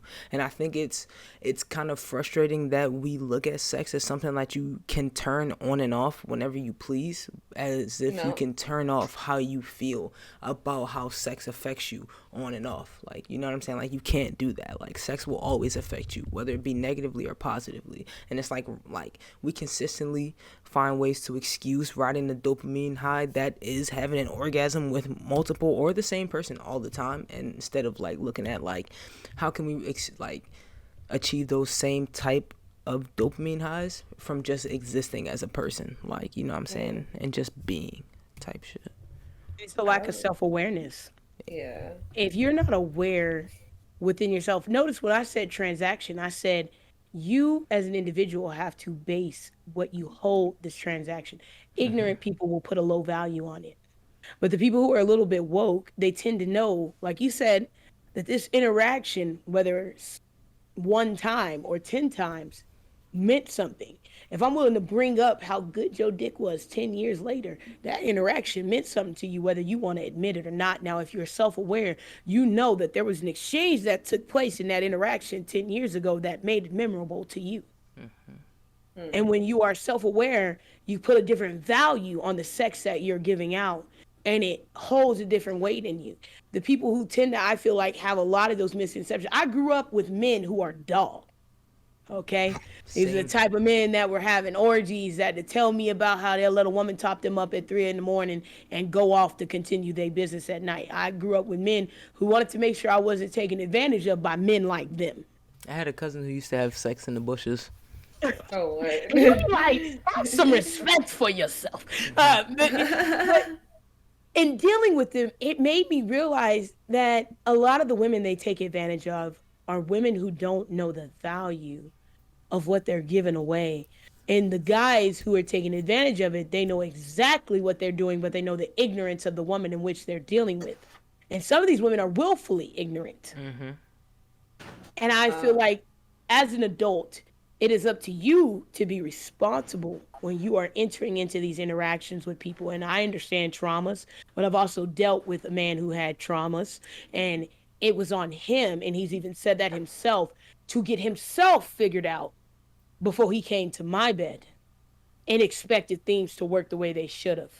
You know, as people, we tend to think sometimes when we get in a relationship, it's your partner's duty to help you deal with this trauma. But if I did not do that to you, I cannot fix it for you. And as an adult, we have to work through our own issues and find our own value to be able to accurately place where we are giving away in that transaction and what it meant to us, and be happy with swiping the credit card. If I did not do that to you, I cannot fix that for you. Yeah. That's a fucking You, gem. A lot of And people. you. let me read what Petty's sister Go said really quick. Then ahead. DV, please continue. But Yes. DV, Lavish Mari says, agreed. Sex to me is a big deal. It's very intimate, and I feel like you're sharing so much of yourself with someone else, and it's hard to detach from emotions tied to it. Exactly. Facts. That's exactly what I was Definitely. saying. DV, please. I have to run to the bathroom. You guys carry Go the ahead. conversation. Y'all got it. Petty, you know what to do. One sec. You're I feel like as um we forget that when you have sex, you're vulnerable. I don't care. I hmm don't care who you are. I don't care Facts. if you call yourself pimp. I don't care if you call yourself the biggest player. I don't care who. I don't care who you are. You are vulnerable because you. It's not even just about being physically naked. One after a couple of times, you're going to be like vulnerable emotionally, mentally. You're gonna be naked like from head to toe, inside and out, mental, from metaphysical, whatever you want to call it, to physical, to physically, however you want to do it. The whole point is just that if you don't see it as you're vulnerable and you continue to avoid it and like push it down, and that's the problem. When you push that shit down and say, oh, like, oh no, I'm strong. No, because you're bullshitting. You got me fucked up. You're absolutely bullshit. And I think that's a problem, and that's why people tend to get in this repeated cycle with like toxic relationships and or sex or their sex lives in general. They're in They don't understand the situationships. value of what they're giving away. And that's Yeah, why I it's was just saying like like, whatever. oh, my fault. No, go That's ahead. what You're I was good. saying with like what Irk was saying with the whole energy thing. Like if you giving off that energy when you giving off sex, then you opening up to everything. Basically, like bro, like all that's connected for real, for real. Sex is it's not just like you putting your dick in somebody or you opening your legs to somebody. It's you could possibly give this person a baby transaction because that's a 18-year thing plus Contract sign. you done. That's over And with. you That's the still check on that transaction. motherfucker even after. Right. If that baby get married, you got to look at that bitch when y'all go into the You gotta marriage walk bed. them You down the know? aisle, shit. Yeah. Like A lot Yeah, of times, so I feel like people make these transactions with a lot of individuals they deal with, and it's they don't understand their value. Like you said, when you are shit. as an animalistic thing, I'm exposing everything to you. You could be the thuggiest thug. You ain't no thug when you take your socks off. yeah, when those socks come you are off, you exposing. You done. are vulnerable with this person, and that extreme level of vulnerability does not come without cost. And you can't say you are that vulnerable with an individual and say it didn't mean something to you, because if it was that easy, you'd do it with everybody. Some oh Thanks. somebody said it ain't even an 18-year thing. That having a child shit is for life until you die. Man, until you Bullshit. die. And I know a lot of people, they lay down and they go make bad decisions, and I'd be like, you need to understand that one mistake is what it takes for you to have to deal with this person for 18 plus years. Y'all think you cut off at 18, but when that baby get married, you got to be there with that man. When that baby had that baby, and you and grandpa, y'all share a DNA. That's something you can't take away. Life experiences don't stop because you dislike the partner you used to create. And And I people feel don't like value that. They don't Mhm. care. And I think, you know, true adulthood is saying, I recognize me as a person. I recognize the things, my vulnerabilities, my strengths, and I understand the things that make me feel like, hey, this is the individual that I chose to give something very highly valued to. When we're ignorant about those things, we're not thinking about what we're giving away, and you have those common mistakes. We talking about childbirth? Oh Hey, yeah, Irk, that's my scariest yeah. scariest subject right there. My mama is 3 for 4, I need no something. kids, and I told her the other day, I think her youngest son, we finna get on his head, cause I'll be damned for he mess up this track record here. That's why I be Mm. telling people like be careful. Yeah, And Molly you gotta be said. careful. Sorry. No, no, please continue. Oh yeah, you just gotta be careful like who you with and who you choose to have children with. Cause I get tired. I as a I'm 23. We're basically all in our 20s, basically Mm-hmm. mid 20s, early 20s. But we, even us, like we ain't got no kids, and we're not saying that kids aren't kids are not horrible, but Y'all Yo, have you Dogs gotta ain't take no fucking better. but anyways, true. Pets ain't shit neither. Fuck But that. all I'm saying is, The bird, they you loud. are involving another human being once you decide to have a child. And you have to take in, that's another, going back into what I said earlier, taking in consideration of others and other people. So once you decide, like, oh, we're gonna have a baby, that's another person you gotta take in consideration now. You just added to it. And if you're not ready, you just added some unnecessary responsibilities. I'm not saying baby are That like ain't never gonna curse, go but away. man, if you ain't stable, them shit's gonna feel like hell. It's gonna feel like hell. I'm telling you.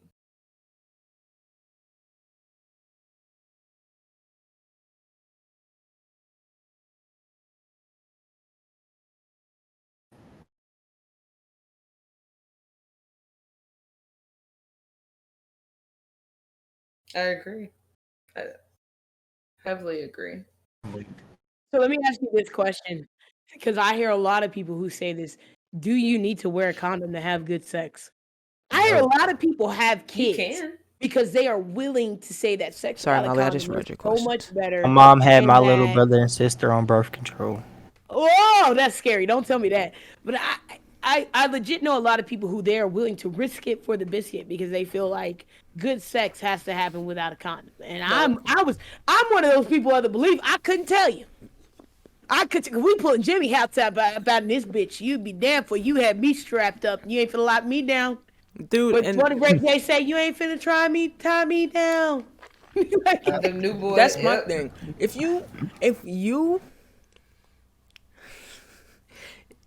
you are so bold as to thinking that you can live your life having sex with whoever you want without a condom, you deserve Good luck every with child that. that you have. And if you don't take care of those kids, you deserve every bit of child support you have. And if you don't pay that child support, you deserve It's every not just second of children. jail time you have. Because you have to be smarter than that. You don't care about yourself enough to wrap up your arguably your second most important thing on your body. I mean, And then be broke.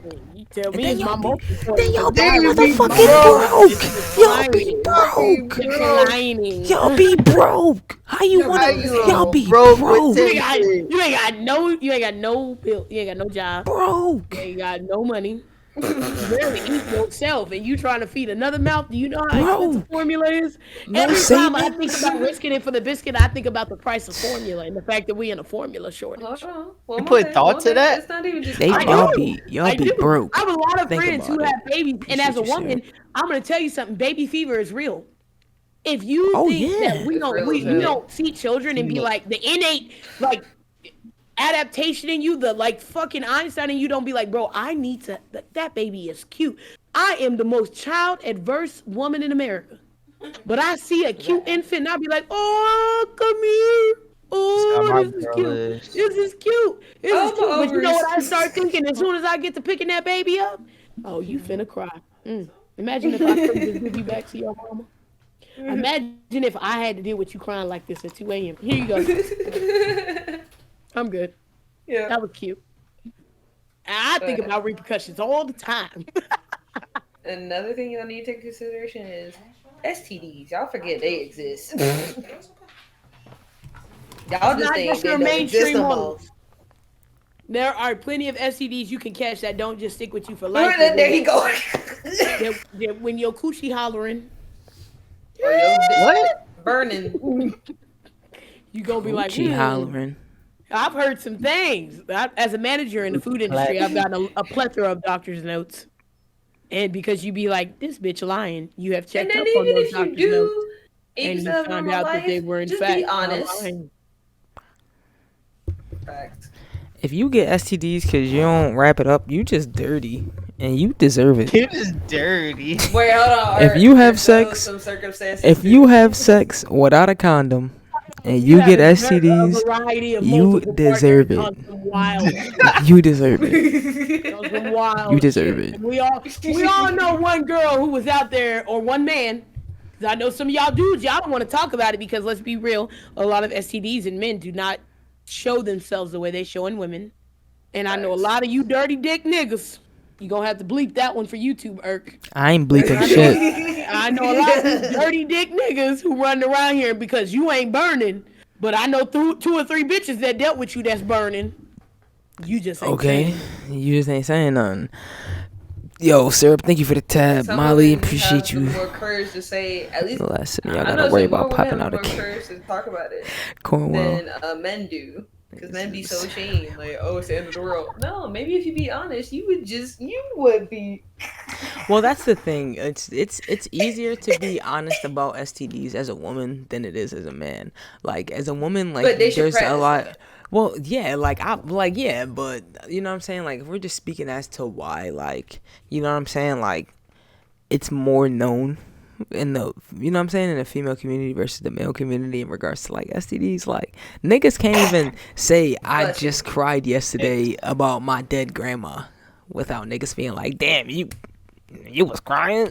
You know what I'm saying? That's my dad, grandma, no, Case in bitch. point, there was a guy who I watched an interview the other day who was a part of the Hot Boys with Lil Wayne, and he talked about how him and Lil Wayne used to have a bet going on as men, and I know plenty of men like this, so I believe them, where they would see who could fuck the most bitches. And fucking around fucking the most bitches, you'll fuck anything that come your way. Fuck around Even and the find dirty out. project broads that you think them guys aren't fucking on, they are. They are because it's this male competition and it's just stupid. And now you both are walking around here with crabs or something to that effect because y'all were just in this weird awkward competition. Think Like about this. and he dead ass told that story and talked about how people got mad. And he said, because I know there are young men who are doing the things we did because we fetishized and we fantasized this idea that that's what real men do. That's what they're doing. And I'm here to tell you, no, don't do that, please. Literally. There's listen. You live and you learn. You other people have lived and will teach y'all better. So if you live and listen, you won't have For to real. learn. But For real. Dang, you know what I'm saying? green light. Listen, all I I have to don't say know about is what Cornwell's comment though. That's a yeah, little. Cornwell said, I think either way, if you have an STD or an STI, you have to keep your dick in your pants, which is fair. It's true. You know what I'm saying? It's true. You do have to keep your PP in your pants. But I just feel like I feel like those who just were gross. wrong. Just gross. I feel like it's one of those things where because we all have this like immature sometimes concept of sex that you forget people are individuals. Things happen. We're Human all young and beings. we all have those experiences. Mhm. And I think it's on you as an adult to start sitting down and having those valid conversations with your partner. I'm an awkward person because I don't believe in having an elephant in the room. The moment I feel uncomfortable, we gonna talk about it, whether you want to or not. If your dick fell short, it fell short. If my coochie fell short, please hold me accountable. I get off on my partner having pleasure. So recognizing that as me as a person, I know that I'm not gonna be satisfied if we didn't have a conversation because I recognize certain things were off with you in our last interaction. So I've learned that a lot of my problems can be solved if we just discuss things out the gate. And some people react to that.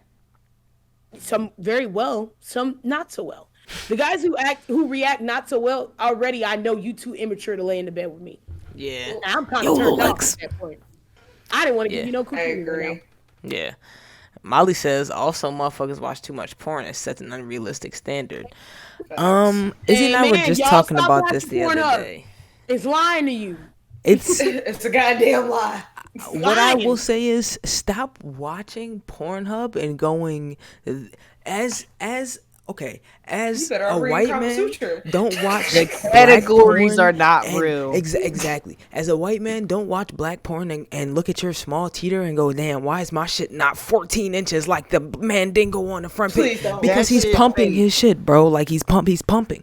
As a black man, don't look at no fucking random ass. I like you just. Why are you looking at shit that makes you think to yourself like, damn, my You're not about to my fuck the bitch or my neighbor, nigga bro. isn't good. Right, you're Wait, not can I about to have say sex with your 5 stepsister. years You're to not go about to there. fuck your neighbor. Your stepsister is not about to get stuck in the dryer, bro. bro. Like, you know what I'm saying? Like these things To are you not young individuals watching realistic. that So stepsister, exactly. stepbrother, stepmom porn. At the Exactly. dryer. You have to, Not the bro, dryer. use your brain and realize the things that you're searching for on porn are simply fetish based, and your partner is a real human being that is not crafted from the source of your imagination and your fetishes. It's a real life person.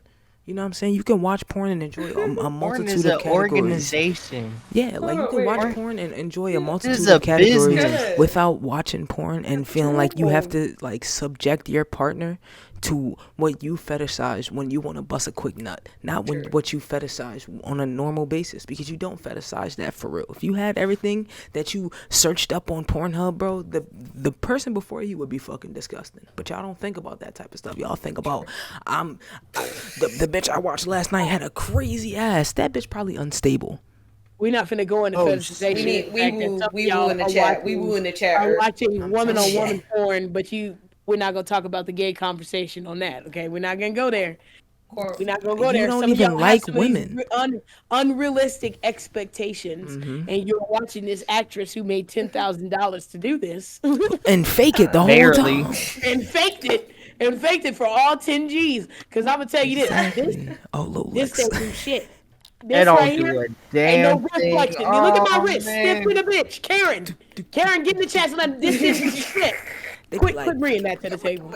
Quit bringing that to the table. I would just say this though. that be It's down. just like every movie you watch is unrealistic. Porn is an industry, is a film industry, not unlike any other film you will watch. There are going to be effects. There are going to be fakes. There are going to be things that are just not tangible for you to do. It is a tool like everything else in your arsenal. If you and your partner want to sit down and watch some porn and think, you know what, bitch? Let's try that. You think you got the flexibility for that? Wait, let me see. Go ahead, put your leg That's up. okay. See if you can do It's that. when you go to a partner who ain't never watched now porn video you done watched, and you think you finna bend her like a hentai character. Now that was an animated It's character. not You start happening. trying to fold the bitch like a That pretzel. was Like, boy, never what the realistic. fuck? Real shit. I'm not a pretzel. Real shit. I've not done yoga in a minute. You can't just come in here on a random Tuesday and put me in. Can you flag Yo, I'm fucking crying. Cornwell? Flag No, I'm not. Cornwell. Listen, Cornwell I'm said- not flagging Cornwell. Cornwell can leave. I keep telling Cornwell. Sometimes You we have can adult leave, though, for conversations. real. I'm not gonna flag Cornwell. I'm You not gonna can kick her out. leave. She can be confused, but these are the type of conversations you have as an adult. It's Adult 11:30 podcast p.m. after for me. dark. You know what I'm Welcome saying? to We podcast podcast and we having a after good dark, time. but I we are- can't. Yeah, man, I can't explain everything to everybody. You know what I'm saying? We ain't Cornwell knows it's all love, but I can't explain But nothing to her to right now. the- I'm having to a the- good Welcome to time. the podcast after dark. Wait, let me You read know we Lolex's know comments real real quick. facts. Let me ahead. read Lolex's comments real quick. Lolex says, porn be disappointed most of the time. They ain't enjoying that shit. Actors, baby. Facts. Amen. I listen Facts. to audiobooks. And Molly said the same thing. It makes you insecure and it's such unrealistic, dumbass shit. Exactly. Yes, So parents. this is Yes, parents normal do for this. parents. Probably yes. not your parents, be. but this is normal for us because we're in our mid-20s and we're still young and we're still exploring different opinions and different perspectives and viewpoints about things. And as we grow up and as we become more immersed in the things that we view and the things that we perceive, we decide that we want to come together and convene and discuss those opinions with each other, which helps us all, you know what I'm saying, gain better perceptions of our worlds, because I don't perceive the same thing Petty perceives. Petty doesn't perceive the same thing DV perceives. DV doesn't perceive anything that Toxic Hooper may perceive. You know what I'm saying? It's all completely different. So we come together to have these type of conversations. Your parents may not. Your parents might just get it on and that just is what it That's is. their business. But I'm not This gonna is a talk about your comfortable parents place getting to it on. discuss things that people aren't willing to really say to you in the light of day. Mm-hmm. You know, we'll say this probably at 2 I'm p.m. gonna the say it same to way your we would face. at 10 I'm gonna say it to p.m. your face. But it's a conversation that even at 26, a lot of my friends will sit around and I know they probably suck dick better than a champion, but they're not. They are Whoa. so uncomfortable when we have these conversations out loud, and I'm like, I'm of the belief if I'm willing to do it, I should be willing to discuss it. And Yeah. I don't commit no act. I'm not willing to impart that knowledge on my younger siblings. So whether that be me going out here and having sex, that may be a weird conversation. But one day my sister or my brother may come to me and say, hey, this bothered me and I want to be prepared. So I don't make now step. I'm not willing to go and educate my siblings on whether that be an adult conversation or a child conversation. We can have it, and I think that's what we do this platform for, because it's an open space that if you're not understanding or you're developing an understanding, you develop a realistic understanding, not just what you're gonna see on TV, because it's lying to you. Yeah. A lot. Exactly. I bring a lot of Definitely topics doesn't here TV. that I discuss with Izzy on just our own time. And I'm like, okay, like this would be cool to talk about with other people, but like only people like I'm comfortable with having this conversation with. So that's really what this is about. That TV should be cap. It's true. TV is cap. Yeah, don't let But Lifetime for- lie to you. But for the dudes, all you guys say, for me and Petty, no, because Petty, I don't know, Petty, you agree, but I think you size does not matter. I'm telling you right now. Size. Yeah, Look at me. Look at me. Look at me. Look at me. Look at me. Look at me. Look at me. Here, Dudes, look at us. Look at us. Look at me and Petty. Look at him. Size does not matter. Aw. So Okay. y'all let me 2 just- inch punishers, go ahead. Nah, look, hey, calm You down. need to just Love know you. what you're doing, though. Calm down. Let me understand something. What DB is saying, I'm not trying to be broken by no 12-inch dingling. I have to work in the morning. I need to walk. Because you see, look, Jezebel over here at the Mandingo party, and that's what I'm expecting. What I'm expecting is I enjoyed you as a person. That's why I even accepted you into my bed. So whatever you brought to the table, we can make it work. Because I'm sure you got some other attributes. we But can if it work so with as well. happens to be that, I don't know what to tell What you. that mountain? You know, it's levels to this shit. And once you get comfortable with the idea of sex, you get comfortable with your sexuality, and you're willing to explore, and you're willing to just partake in pleasure for the sake of partaking in pleasure, because you got all them other drawers in an order. She said, See, I some of y'all so caught up on drawer number 1 of the fucking emotions that you ain't even got down to 3 and 4 about the shit you like or may dislike.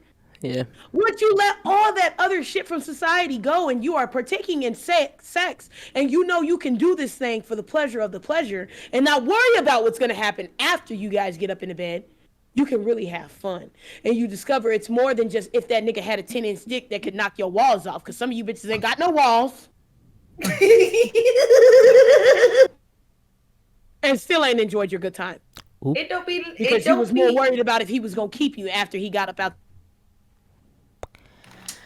I guess to that effect, Lolex says, I just asked to be carried if I can't walk.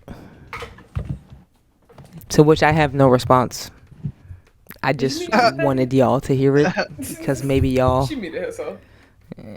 She muted herself. You're muted, Pistol. You're Oh, muted. you just saying a slur of profanities. She said, don't mind me, y'all. I enjoy these type of combos. Nah, Lolex, we're glad to have you here. We enjoy these type of mics. conversations. Well, her mic knew she was about to be on some bullshit. Is it the headset? 12 mic? inches is wild. Like, be so for real. See, me personally, on the topic of sexual comfort, I am not having sex with no man. I'll bend a very, very cute boy over. Wow, phrasing. Not boy, child. Terrible. Not what I meant. I mean, like, feminine. And just for some reason they want Somebody else talk. But- I don't want to talk. There you go. anymore. Sorry. I don't know what happened there. I feel That was like not pause. after I don't know saying where they cut me boy, off. When did they cut me off at? I fucked up. It cut you off as soon as you started saying a bunch of words. Somebody else talk. Yeah. What's feminine and anonymity? Feminine is just being a little bit more in touch feminine. with your, like, your woman side. I'm a Everybody baby. has a woman and a Stop. man side, a feminine and a masculine side. So it's just that. Let's discuss that. I don't like those adjectives. Let's go. Let's break that bond right here. Because I Feminine hate and the idea that masculine. we say feminine is more woman or even softer. Because I have a friend right now who's going through a phase where she's in her soft girl era, and I hate it because I like the way she is. I think that her dominance and her, I don't want to say aggressiveness because she's not aggressive, but her Oh, don't strongness come over here, is Ashley. it's very much sometimes because of the men she likes to pursue, it's treated as a downside, as a slight instead of a pro. So she thinks she needs to soften herself. And I think, while there is a point in which, because I'm old school, I was brought up to believe that when there's a man, you do submit, but you submit to a man that's worthy. Hell yeah. And that worthiness is based on you as a woman to decide because I've seen women in shitty relationships, but they felt like that was what they thought was worthy. So I guess to me, I want to define the idea of feminine as more than just being a woman or as more as just this outward presentation you can present. Because when a man is worthy of that submission from you as a woman, it's easy to give. Very, very easy to give. It's just not for everybody. If it was that easy, I'd give it to everybody. It ain't that easy. You think I'm doing all that? You think I'm breaking my neck and breaking my jaw for nothing?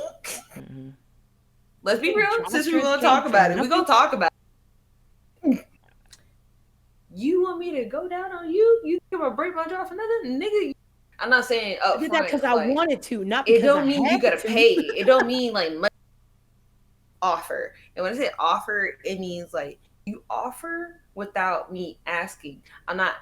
You don't have to, but if that's your genuine choice, like type deal, when it's genuine, that's how you get some pussy. Lesson learned. Take notes, okay, or whatever the case is. But you need to be genuine with your shit. You can't just be like, oh, I'm gonna do this, I'm gonna do that.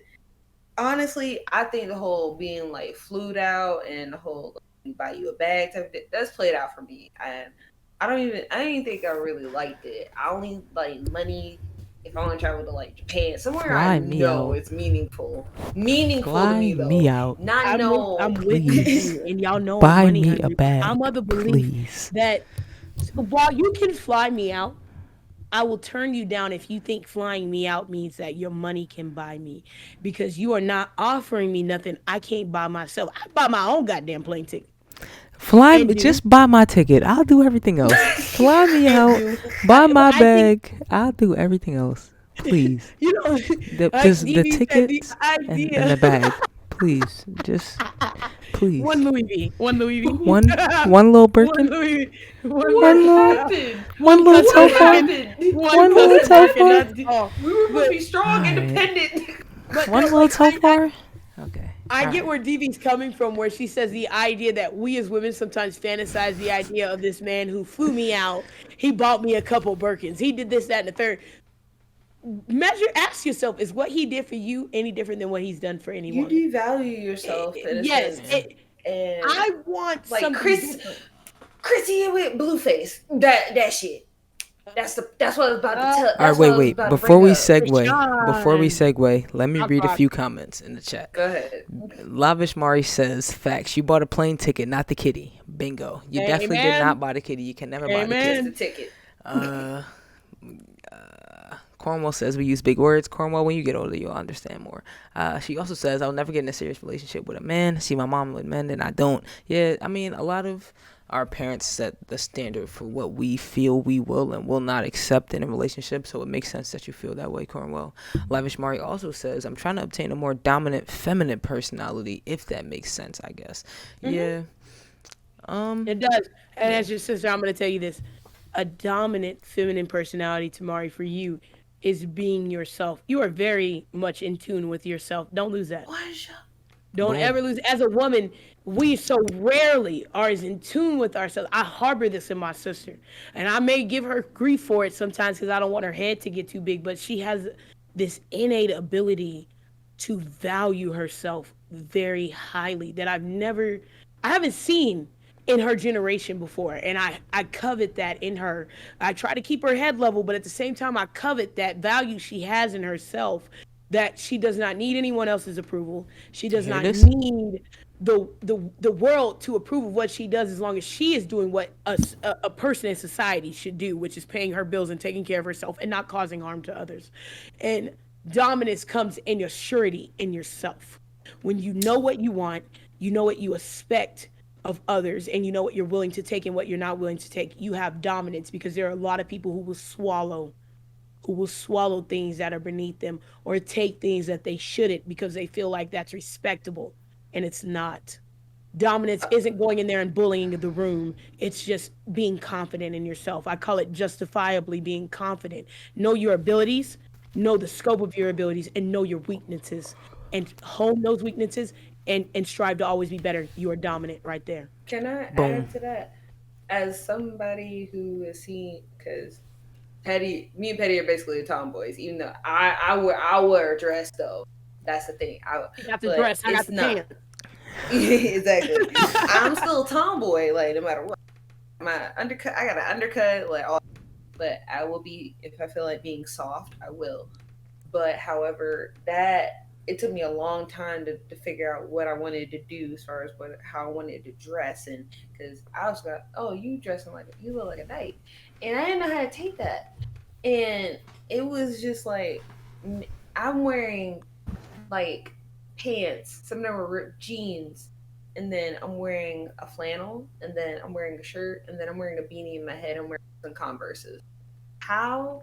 I don't know. That was just my aesthetic back then. It just felt comfortable. But I feel like if you're like me, like I'm bi, but I lean more towards men. If you're gonna do that relationship there, to the man itself, it shouldn't matter how feminine, quote unquote, you know, they should just accept you for who you are, regardless. They should see you as a woman, even if you're in some pants or in some gym shorts or a hoodie. Either way, that's a woman. And if you identify as such, to be respectful. So, same thing going with the women. Like, the man might want black fingernail polish or something. That's his business, but it shouldn't define him as a man. Him twerking shouldn't define him as twerk good. Hey, look cool. We're gonna do it together. That's a society thing. I feel like we That as is society society. think that men have to behave a certain way. I learned a long time ago, and because of the men I was around, that to me, dominance comes from confidence. And I respect the guy who was confident to wear something that may have been more suspect, but he willing to go out there and he's digging down all the bitches because he's more approachable, Mm-hmm. as opposed to the guy who came in with his gun on his belt. You know what I'm saying? Dominance to me is in your security as a person, and that is what I feel like is worthy of my submission. So I know I dress, and Irk is my biggest person. He will say it in a minute. He sees my stats, he'd be like, on her stud flow.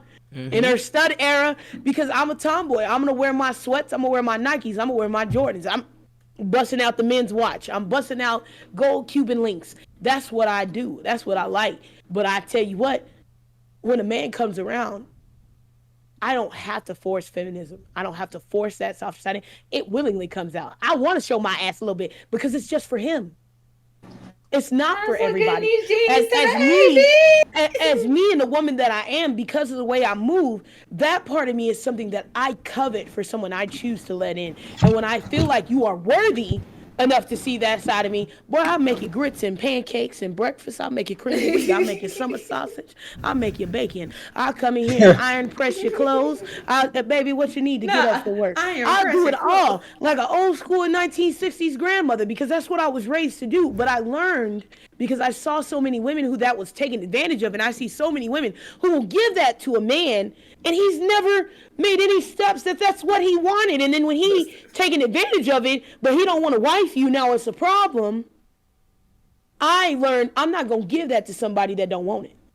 I'm not gonna give that to somebody that's not worthy. Now, if you come in here and you sign the contract, we make that agreement and we have the conversation and we gonna do what we do, boy, you don't know what you just signed up for. I got a package for you. I got something you ain't never I can seen. cook. I And can I've do seen this. how in certain men that'll make a certain level of love unlock for them because they realize they've gotten something special that wasn't just for everybody. Yes. Yes. Yes. Yes. Yes. Let me read How you know some of these Lola's things? comments. Cause Petty's smart. How you know Experience. these things? Experience, bro. Mm, So Right. Lolex says Petty is literally me. Nikes and sweats, but still keep it G. Literally. That's also that rhyme. That's fire. We keep it pimping all day. Yeah. For real. Yeah. Yeah, like same thing. Yeah. It's like, yeah, if I feel like you that attracted to me, and I'm not just talking about physically, like you attracted to me by what you saying, by the conversations we have, I feel like you actually like you're okay with being sensitive as a man because that's what makes you a man to me. If you're talking about that in a sense, Mm-hmm. because since we talk about Show me your masculinity, sensitivity. that is attractive as hell. Like, and I'm not saying you gotta be a boo-hoo because I know sometimes boo-hoo is excessive on the women's part. I get it. Like, I guess I understand. Cried when But he shot Bambi. Damn it! I want to see you cry when Bambi's mom died. That he's Hey something. yo. that's a different type of nah. relax. But the whole point of it, like, I'll bake you a cake. You want a cake for your birthday? Oh, I never baked this cake before, but I'm attempting to bake it for you because you know why? Go ahead, Petty. But you know why? Because I'm willing to do that for you because I care for you. And especially if you treat me so good, I'm willing to do this, that, and the third. And Mm-hmm. even like going back to like the sexually part, if I want to please you that way, that's because I genuinely just want to, and then I just feel like it. Really, it don't mean I'm not forcing that. That just genuinely mean like I just like come here, let me spoil you a little bit. That's how I Facts. spoil people. If I'm doing that for you,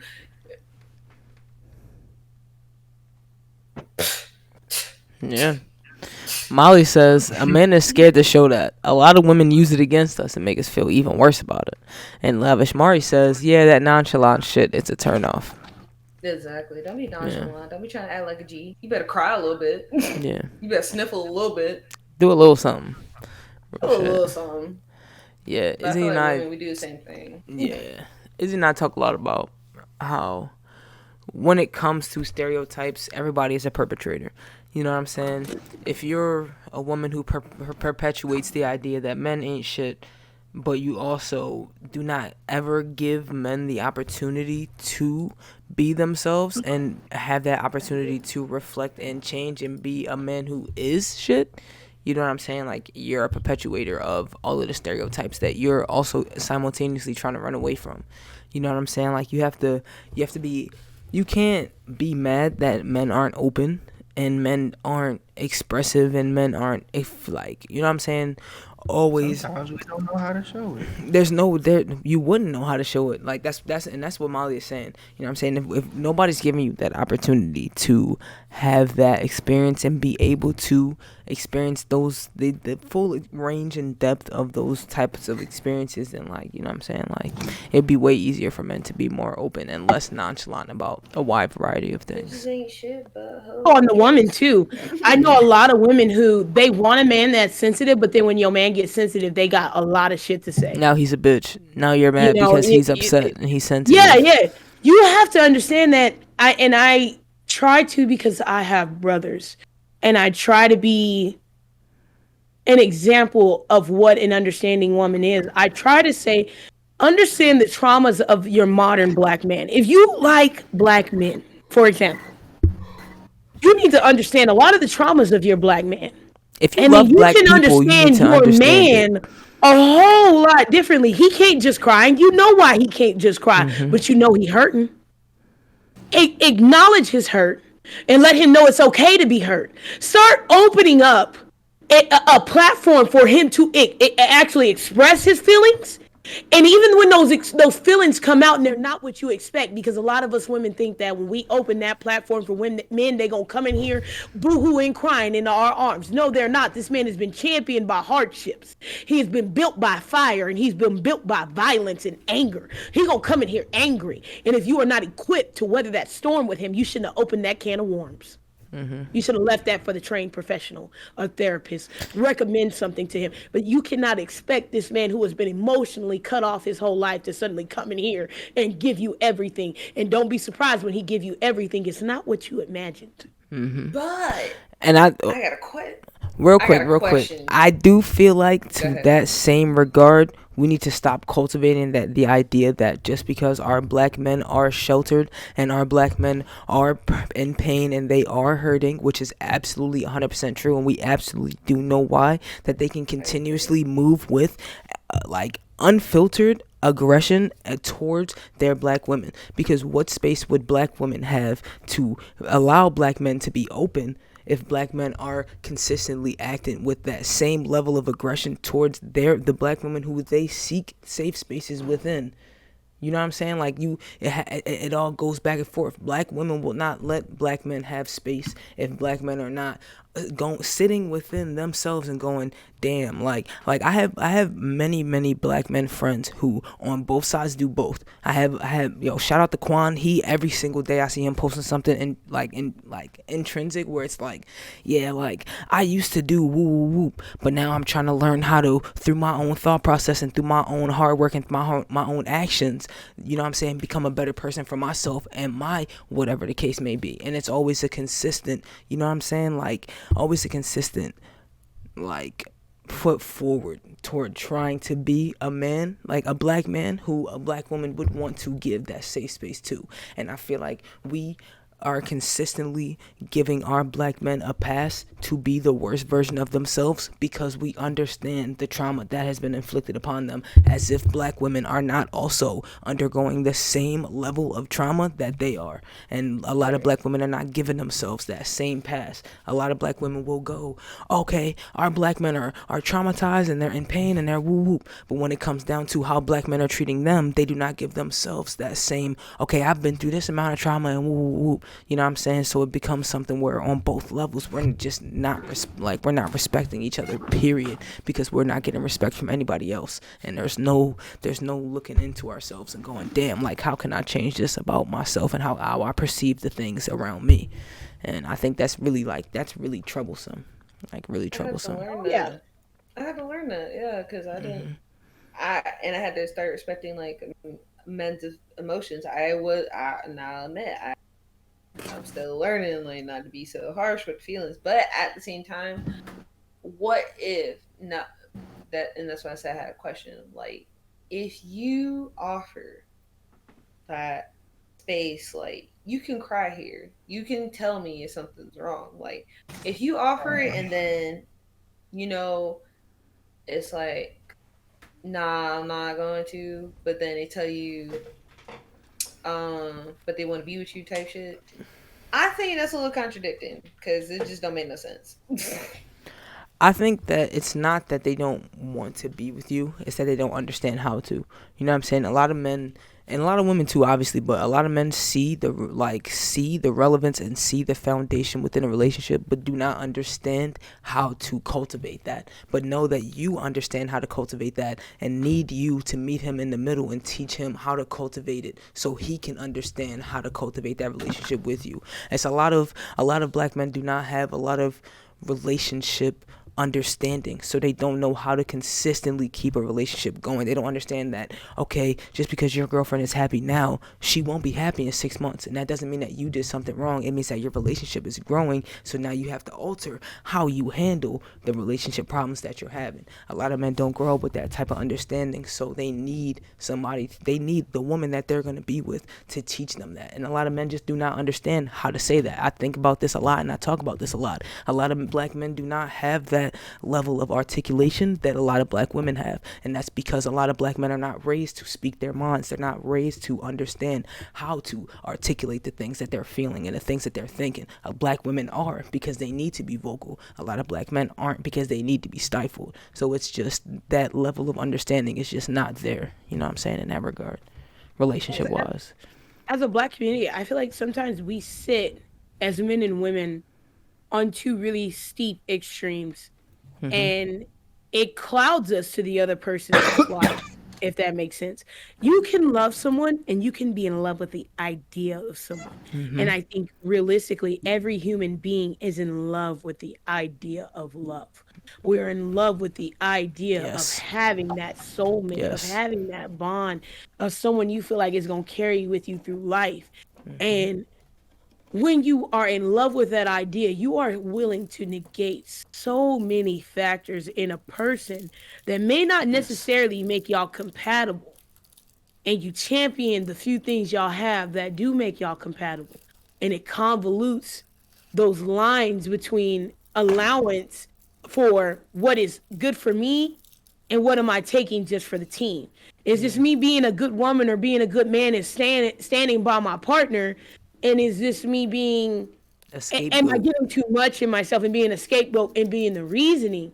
And so many black men are, they fantasize just like women do. Just like we fantasize being a trap queen, they fantasize about having a trap queen. They may rant and rave to their homeboys all day that they don't need a bitch, but every man is going home and thinking about at the end of the day, they want somebody that got their back because they know anybody can give up loyalty to you, but that person who lay down in the bed with you got a different level of understanding, and everybody is kind of chasing that.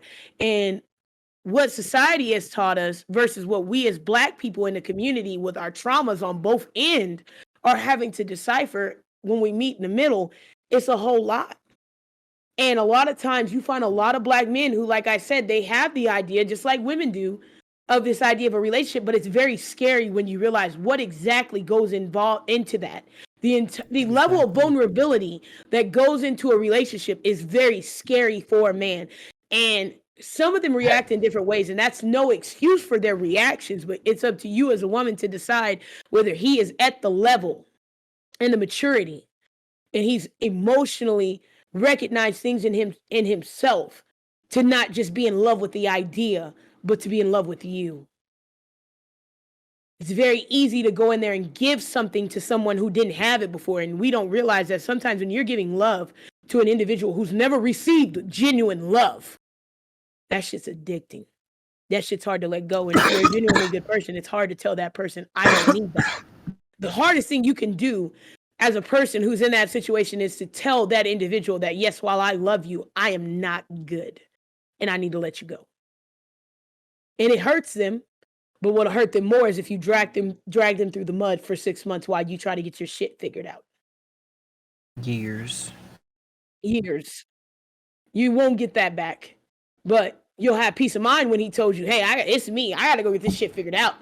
And it's not easy to hear as a woman when you bring everything to the table. I know a lot of women who are breaking down right now because you brought everything to the table. You bought your own money. You went and got a job. You have your own home. You buy your own weed. You buy your own drink. You go out with your own homegirls. You ain't tripping on his phone. You ain't tripping on a lot of shit that these other bitches are. It's hard as fuck to hear him say, I can't do this, because it wasn't that you weren't enough. He wasn't enough. And he recognized that and he did what a real man should. He cut it off. Because to take it any further would have been a slight to you and disrespectful. Would have been a slight to you, mama. It's relationships, like I said, are one of those things you have to step back and kind of at a certain point recognize that it was not you personally, but there are a lot of factors that go into each individual that y'all bring to the table. And sometimes when they bring in to-go plates to the table from another dinner, they need to finish that before they can consume the meal that's on the table right now. Everybody got a different perspective on relationships and like how people supposed to move on that shit. Like you could go on like niggas could be fresh out of that little whole phase, getting their bodies or whatever, and then they not thinking of the how many females is this female that you finally want to settle down with look at that shit and think like, damn, this girl gonna be in my DMs and all that shit. But you thinking, bro, you ain't gotta worry about that. But she like, that's not cool to me. And then you cool over there talking about something that like your perspective, like, nah, I'm done with that. That's not my life and whatever. And your female like, bro, that's not the man that I want. That's not the past that I wanted. That shit Yeah. weird. Yeah. Perspectives. When you find out you're in different perspectives in a relationship, whew, You not that like you got it'll your blow you away. fantasy girl, and then you just not that man for her. Yeah, How you I'd go about say, that? yeah. you gotta let As that woman men, go. let me ask you, Erkin Hooper, this. As men, when you find yourself in that situation with a woman, you know, emotionally, kind of explain to women, emotionally, what is that causing you when you realize you're in that position with a woman? I Uh, ain't gonna. what type of position? Well, Say it again. Just being in that position where you realize you have no business being with this woman. You don't you can't feel the same she do because you got too many issues, or you may have whoop de whoop going on the side. You just don't feel for her the way she feel for you. You know, like is that, you know, it's fracturing for you? Is that a moment for you? Like, what do you feel in that moment as a man? All right, Hooper, you go first, bro. I honestly been in that predicament already. I've like sorry during college or whatever. I was talking to this female. We was cool, and I started slipping up because I was just focusing on the female. I was failing classes or whatever. So I came down and I was just like, "Fuck it, like I can't be with you no more." She was like, "All right." To this day, keep good conversations. Whatever, we don't talk about how our past was because we had cool. We don't talk about that shit. She doing her, I'm doing me, and it's whatever. Type Like shit. you mature, it takes maturity for real, for real. Now, it's a couple people where they'll double back and go back to that person. They'll have a good relationship, but sometimes you wouldn't even that relationship. You'll go back to it and it's not the same. Yeah. See, nigga like me Oh can't shit! lie. I I've been I am not letting that shit go. Like, I'm not letting that shit go. Like, I've been in that position with Izzy where it was like, yeah, like I'm like she's doing everything, I'm doing nothing. I'm doing terrible right now. Like I'm in the worst bag possible, and I just stepped my shit up because I don't feel like as as an individual, I don't see the need to say, okay, I'm doing bad right now. I don't have the potential to change. So we should just chalk everything we built and just say fuck it because I'm doing bad right now. Like, I've never been that type of person. Like, I'm not okay, like I'm doing bad right now or you're doing bad right now. Like, we should separate and figure it out on different terms, and maybe we'll be friends, maybe we'll work it out. Like, I've never been that type of person. Like, if we've already spent all of this time building, why would we spend time breaking it apart just to try and rebuild it a different way? That doesn't make sense. You know what I'm saying? Like, I might as well get my head on straight, fix my shit, and we keep building with a, you know what I'm saying? We can fuck around and go at the foundation again and figure something out there. But like, nah, like by no means have I ever felt like I should just let it go or let the other person go because, you know what I'm saying? Like, I don't have the potential to become better for them or for myself. Like, I always feel like I have the potential to be a better, you know what I'm saying? Whatever the case may be, to be a better anything. Like, I always feel like no matter what the circumstance, no matter what the conversation is, like, you have the potential to be a better whatever you want to be. It's just you didn't see value in your partner, or you didn't see value in the person that you know what I'm saying, were supposed to have fought for. So you said, okay, fuck it. Like, I can succeed to you just being with somebody else, or I can succeed to me doing my thing by myself because you didn't see the value in continuing to, you know what I'm saying, work for yourself, work for your partner, and also work at your regular life. You know what I'm saying? Like, I see the value in working for my partner, working for myself, and working for my regular life all at the same time, because you're going to do that for somebody no matter what. So it's just about whether or not you see the value in that person type shit. So Like, not to be defensive or anything, but like that really goes into like the difference on how people work. Like some people could facts. work by themselves. Like that's me personally. Like once I get like in the moment of feeling like, oh, I'm not doing something right, then like me personally, like I got a girl right now. She understand once I feel like I'm not doing good or like I'm not doing me right, I get in the zone. Like I get quiet. I always got a hoodie on. I'm doing shit. I'm always productive. But But you wouldn't like leave now, your girl right now. no, now, no. I Exactly. like we done been through that. Like that's how you build. That's what our we Mhm. built that. And that's what I'm I'm saying. older You now, you and didn't that's what see the value in relationships the are. shorty in college because you like granted you was in I was college. You younger, didn't yeah. exactly, but even being that young, you didn't see the value. Me and my girl been together for 5 years. When she first moved to Philly, she was paying my rent. You know what I'm saying? Like I had no, like when Izzy and I first got together, I literally had zero value, no value. And now at this point in time, like I know, like I can pay our bills and I can do this, that, and the third because I Facts. knew I had the value. I just had to get to that point. You know what I'm saying? So I definitely feel you. You wasn't seeing value in Shorty, but you see value in Facts. who you have now. So it makes it easier for you to just say, okay, I gotta zone out and do my thing, but I'm not leaving you. I'm just zoning Right. out in my That's corner of just the room, like type shit. that was us being in a relationship and me telling her like a tendency that I can't get rid of. Like that's the only way that I know how to work. It's a lot of people in this world that say, bro, I can't work unless I'm by myself. Yeah, Hmm. absolutely. I wave I heard people who do that. all Mhm. the time, bro. I can't work unless I'm by myself. I need my own space. Like, Mhm. And in my opinion on people who I'm say gonna read that, you in a second, Sean. is because I feel like the person in your relationship should champion you and push you to be better. As a woman, I feel like in a relationship to my partner, my first duty is if when you sit down and you expose to me as a man your hopes and dreams, the things you want to accomplish, whether they have a monetary value on them or not at that moment, if you say this is the goal, as someone who supports you, I'm gonna support that goal and that dream. Whether that's monetarily, whether that's motivationally, whether that's just you woke up today and you felt like it wasn't making it. My job was, hey, what you say the goal was. You say that's the plan. Get on it. Let's do it. Yep. I'm facts. still here for it. I need you to do that. So I feel like as a person who gets into a relationship, if you can't buy into the goal of your partner and that really didn't resonate with you, that should have been a red flag right there for Yep. you too.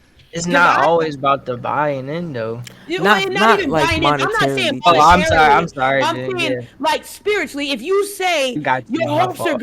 your hopes and dreams are this, and I'm not looking at the monetary. I'm willing, as a woman, to say, okay, you may not make like in Irk said at that point in time, he wasn't paying the bills, but she bought in and she said, I see the value in you. I see the dream. I see your abilities. I know your capability. I'm willing to ride with you till you get there. And if that means I gotta pay the rent a couple months, I'm gonna pay the rent a couple months. If that means you cover the rent a couple months and I gotta go work, just doing a regular job, I'm gonna do that. If that meant I just showed up to a concert and was just sitting in the crowd and that was the only thing I could offer was buying a $15 ticket, I'ma do that because it championed your dream. If you don't feel like you could do that for your partner, you know, is that not a red flag for you? Because I feel like for me, when I'm looking at you as a man, I don't look at the budget you bring me. I don't look at what your wallet is because I know I can support me.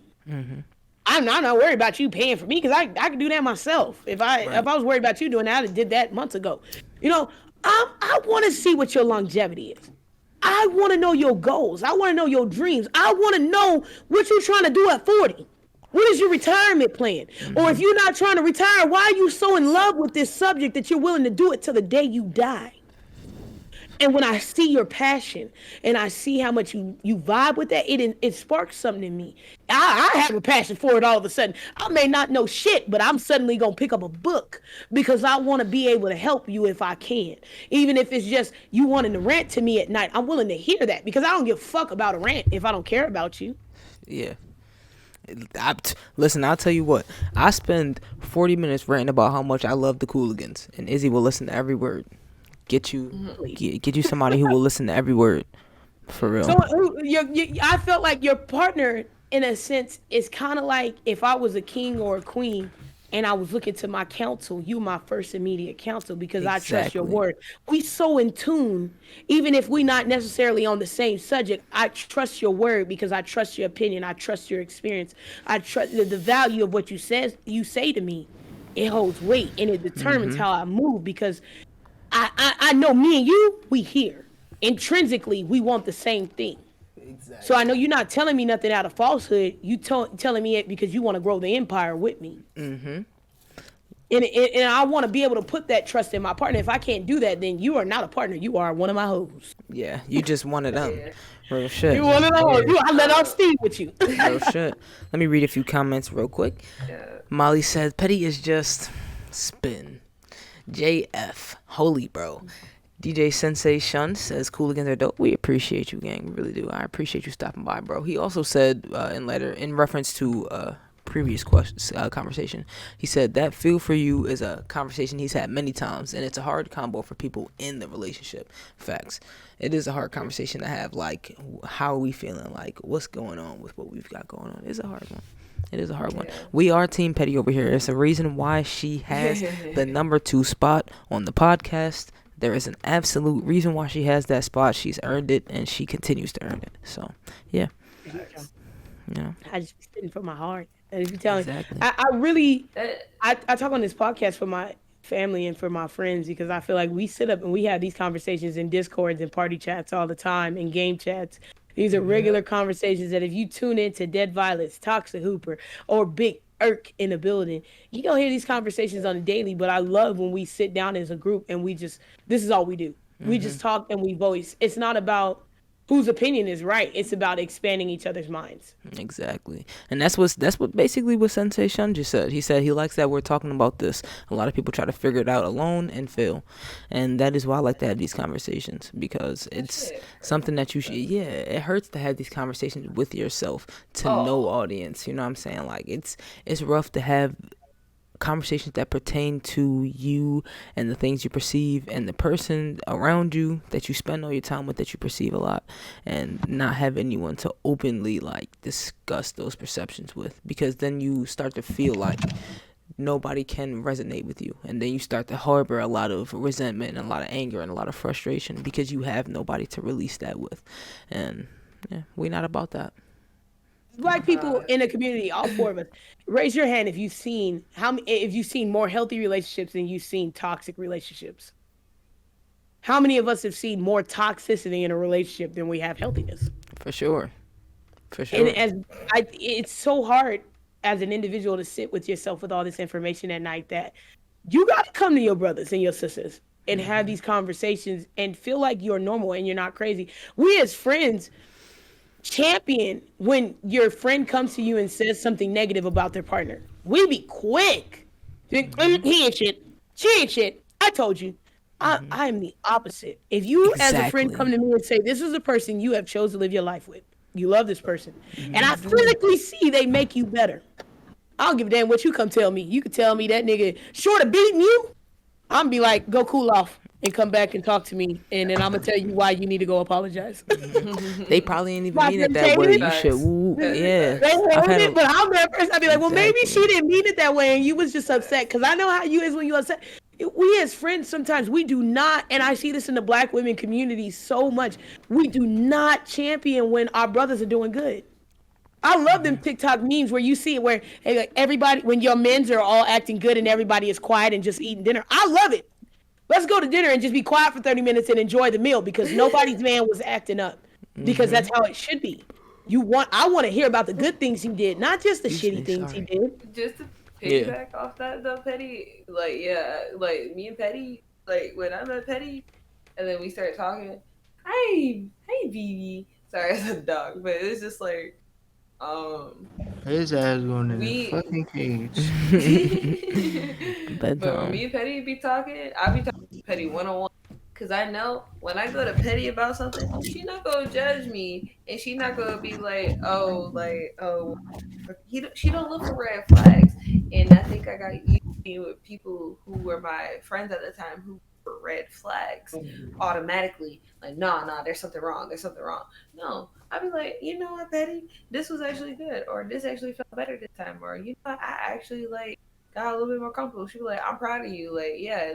That's not always like that, but at the same time, you yourself are growing as a person. She'll tell me all the time, I'm growing as a person, and I'm just figuring out like what I want in a relationship, and that's how I hold it to a high standard. So, shit, it's not perfect, and I feel like my parents aren't even a perfect example because there's some things I'm just like, hell no, you got me swept up, hell no, that ain't no. Mm-hmm. You got to. Yeah, if you've only been through toxicity, when you get into something healthy, it's very easy to self-destruct because you're not used to normal. You're not used to good. You're not used to somebody who wants to love you. And I have a lot of friends who will come and tell me things like, oh, he didn't do this or he didn't do that. And I'd be like, well, he got a job. You got a job. You don't do this when you at work. You can't text all day. You can't call all day. You have bad days at work too. You're a little snappy. Sometimes we're all humans. And it's recognizing that that person who you're in a relationship with, they signed that contract. I keep saying contract. But realistically, a relationship is a contract. It's things you are willing to sign over to a person and things they're willing to sign over to you. And when that contract's not being fulfilled, you're both in disagreement sometimes. And when it's being fulfilled, it doesn't even feel like a contract. It's just a relationship. It's just a relationship. But sometimes you have to double back to that person is a human being just like you. They have things that happen in their life 24/7 just like you. They got family members and a mama just like you. The same way you stressed out is the same way that nigga stressed out. The same way you are angry is the same way he can get angry. And we tend to sometimes think that we're immune to that in a relationship. No, y'all you're doubling down on it. Because when she hurt, you hurt. When he hurt, you hurt. Y'all hurt together. Y'all wear each other's pains together. And sometimes if you're not individually in a mindset where you're willing to take that with that individual, it harbors resentment. So a lot of times I like to tell my friends, and this is why I champion partners, because I know a lot of my friends have come from some shitty situations. And now they're dealing with an actual man. Yep. And I have to remind them, this man got issues too. This man got a life too. And you may be his top priority, but you can't be his top priority all the time. The same way he can't be your top priority all the time. You have to make space for each other. You have to make allowances for each other's growth. And if you are in love with a core principle with this person that is about to change as they grow in life, then you need to reevaluate some things because people grow. It's true. Let me ask you a question, Petty, that DJ Sensation actually wants to ask. He says he tends to think similar to you. Can you agree that contract relationships is an unromantic mentality? No, I don't. I also don't immediately agree with no. that. I think when you focus on the contract, it becomes mechanic. It becomes unsensible. And it becomes unromantic because you are based off a routine or you're based off an idea. The contract is me signing. A contract is a simplistic form of saying you made a soul bond with a person. A soul bond is so complicated. But as a person like me who likes to deal in contracts, because I understand what it is, I just put a high value on it. And so when you sign that contract, it's like I said, you're getting a whole bunch of bonus packages that are at the end of the contract. I may got 47 traumas at the top, but once you get to the bottom, I got a whole lot of pros that I can give to you. Spontaneity, romanticism, the femininity, a lot of things, the softer side of me, a lot of things are unlocked when I know you in here for the long haul. And there's a whole lot of romantics in it. It's person-based. So many times when we go into a relationship and we think it's supposed to be this 4.5 plan, contract. I'm talking about an open-ended contract where you are allowing for that person's growth. Like I said, when you bought into a certain factor of that person and that's all you live for, you open yourself up to the idea that when that changes, that's not the person you love anymore. So if you're in love with that person as a whole, and I mean their traumas, because the traumas are what shaped them, you find romantic is in the quirky things y'all do. You may laugh when y'all have sex, and while some people might find that off-putting, that was a growing moment for y'all because you couldn't laugh. You can't do that. Something wrong. Something in that moment. You couldn't have had that moment with anybody else, and that's romantic to you, and it holds more value than your generic Hallmark Lifetime movie romanticism. And if that's what you want, then all to you. But for those of us who want something a little bit more deeper that seems real to us, because if it was generic, it wouldn't hold as high a value for us. That quirky moment that was different is what meant something to me and let me know you were different. You were meant for me. So romanticism, I feel like it's there. It's just varied. Yeah. Yeah, that was very well said. Lolex says a soul bond and strong commitment. Exactly. Molly says you got to unlock the perks that come with the person, aka build a bond and trust in a relationship with this person. Exactly. And that's all it is. I feel like the contract will become unromantic if you really go print that bitch out, got the bitch signed and shit. But like definitely it's like I agree with Petty in that it's not that it's unromantic, but it forces you to hold yourself to a level of accountability with the person that you're in a relationship with. And to find that unromantic may make you feel like it's disingenuous, and you don't have to look at it as if it's a contract, but no matter whether you look at a contract or not, it's still a contract. You know what I'm saying? So it's still something you emotionally sign and invest yourself in. So, it's not that it's unromantic. It's just holding yourself to that standard that you have to take care of this other person. You have to acknowledge that they're fucked up to a degree, but they still have so much love for you that they're also willing to sign that contract and essentially blood. You know what I'm saying? Because you signed it whether or not you want to. Once you hit that first year of that relationship, boy, you done signed that. So Yeah. 1 year we in there 365. Oh boy, and I say contract because for humans that's a tangible thing. We look at romance and relationships like they're just this outlandish thing that you can't put a word on, but I use the word contract because that's something that we as humans recognize as binding. When you say contract to somebody, they ears perk. They want to read suddenly. Suddenly you want to know every detail about something. So that's why I use the word contract, because it triggers something in us as human beings. But when you get into this with somebody, like he said, realistically, it's open-ended. You be surprised the lengths and the willingness you're willing to give to somebody when you recognize they're willing to give it to you.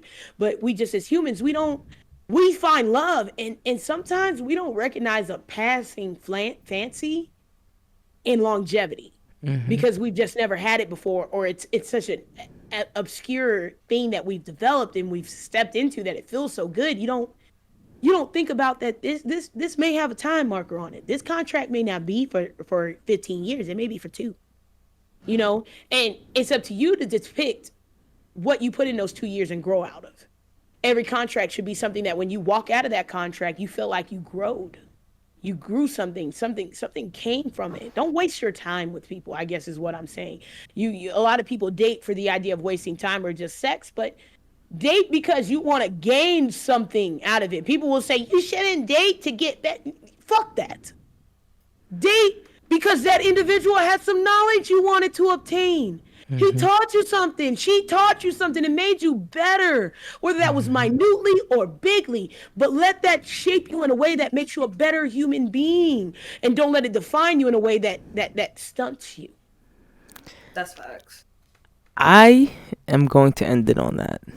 That was perfect. Take that home with you. Take that home with you, folks. That was honestly. One more, just one more. Yeah, go for it. Being in a relationship, your partner is your business partner. Amen. Your partner will always be your business partner. They gonna know about your money. Everything They gonna know about your your heart. partner. They gonna know about every single thing you got going on. Your partner is the That's best business partner last you'll ever have. motherfucker that's gonna stand next to you. Mhm. The Real last shit. thing I was gonna say for my part, just if you gonna hold yourself to a standard and value yourself, understand that you gotta value that. You want them to value you, you gotta value them. So just keep it, like I said, you gotta keep it consistent. Otherwise, that shit don't Keep it work. consistent, man. Listen, wow, that was an amazing return back to the podcast. Shout out to everybody who came through. Shout out to the freaking co-host Pistol Papa. Shout out to DeadViolets. Shout out to Toxic Hooper. It was an amazing stream. Let's go right over to Owen Troson. You guys are amazing. I'm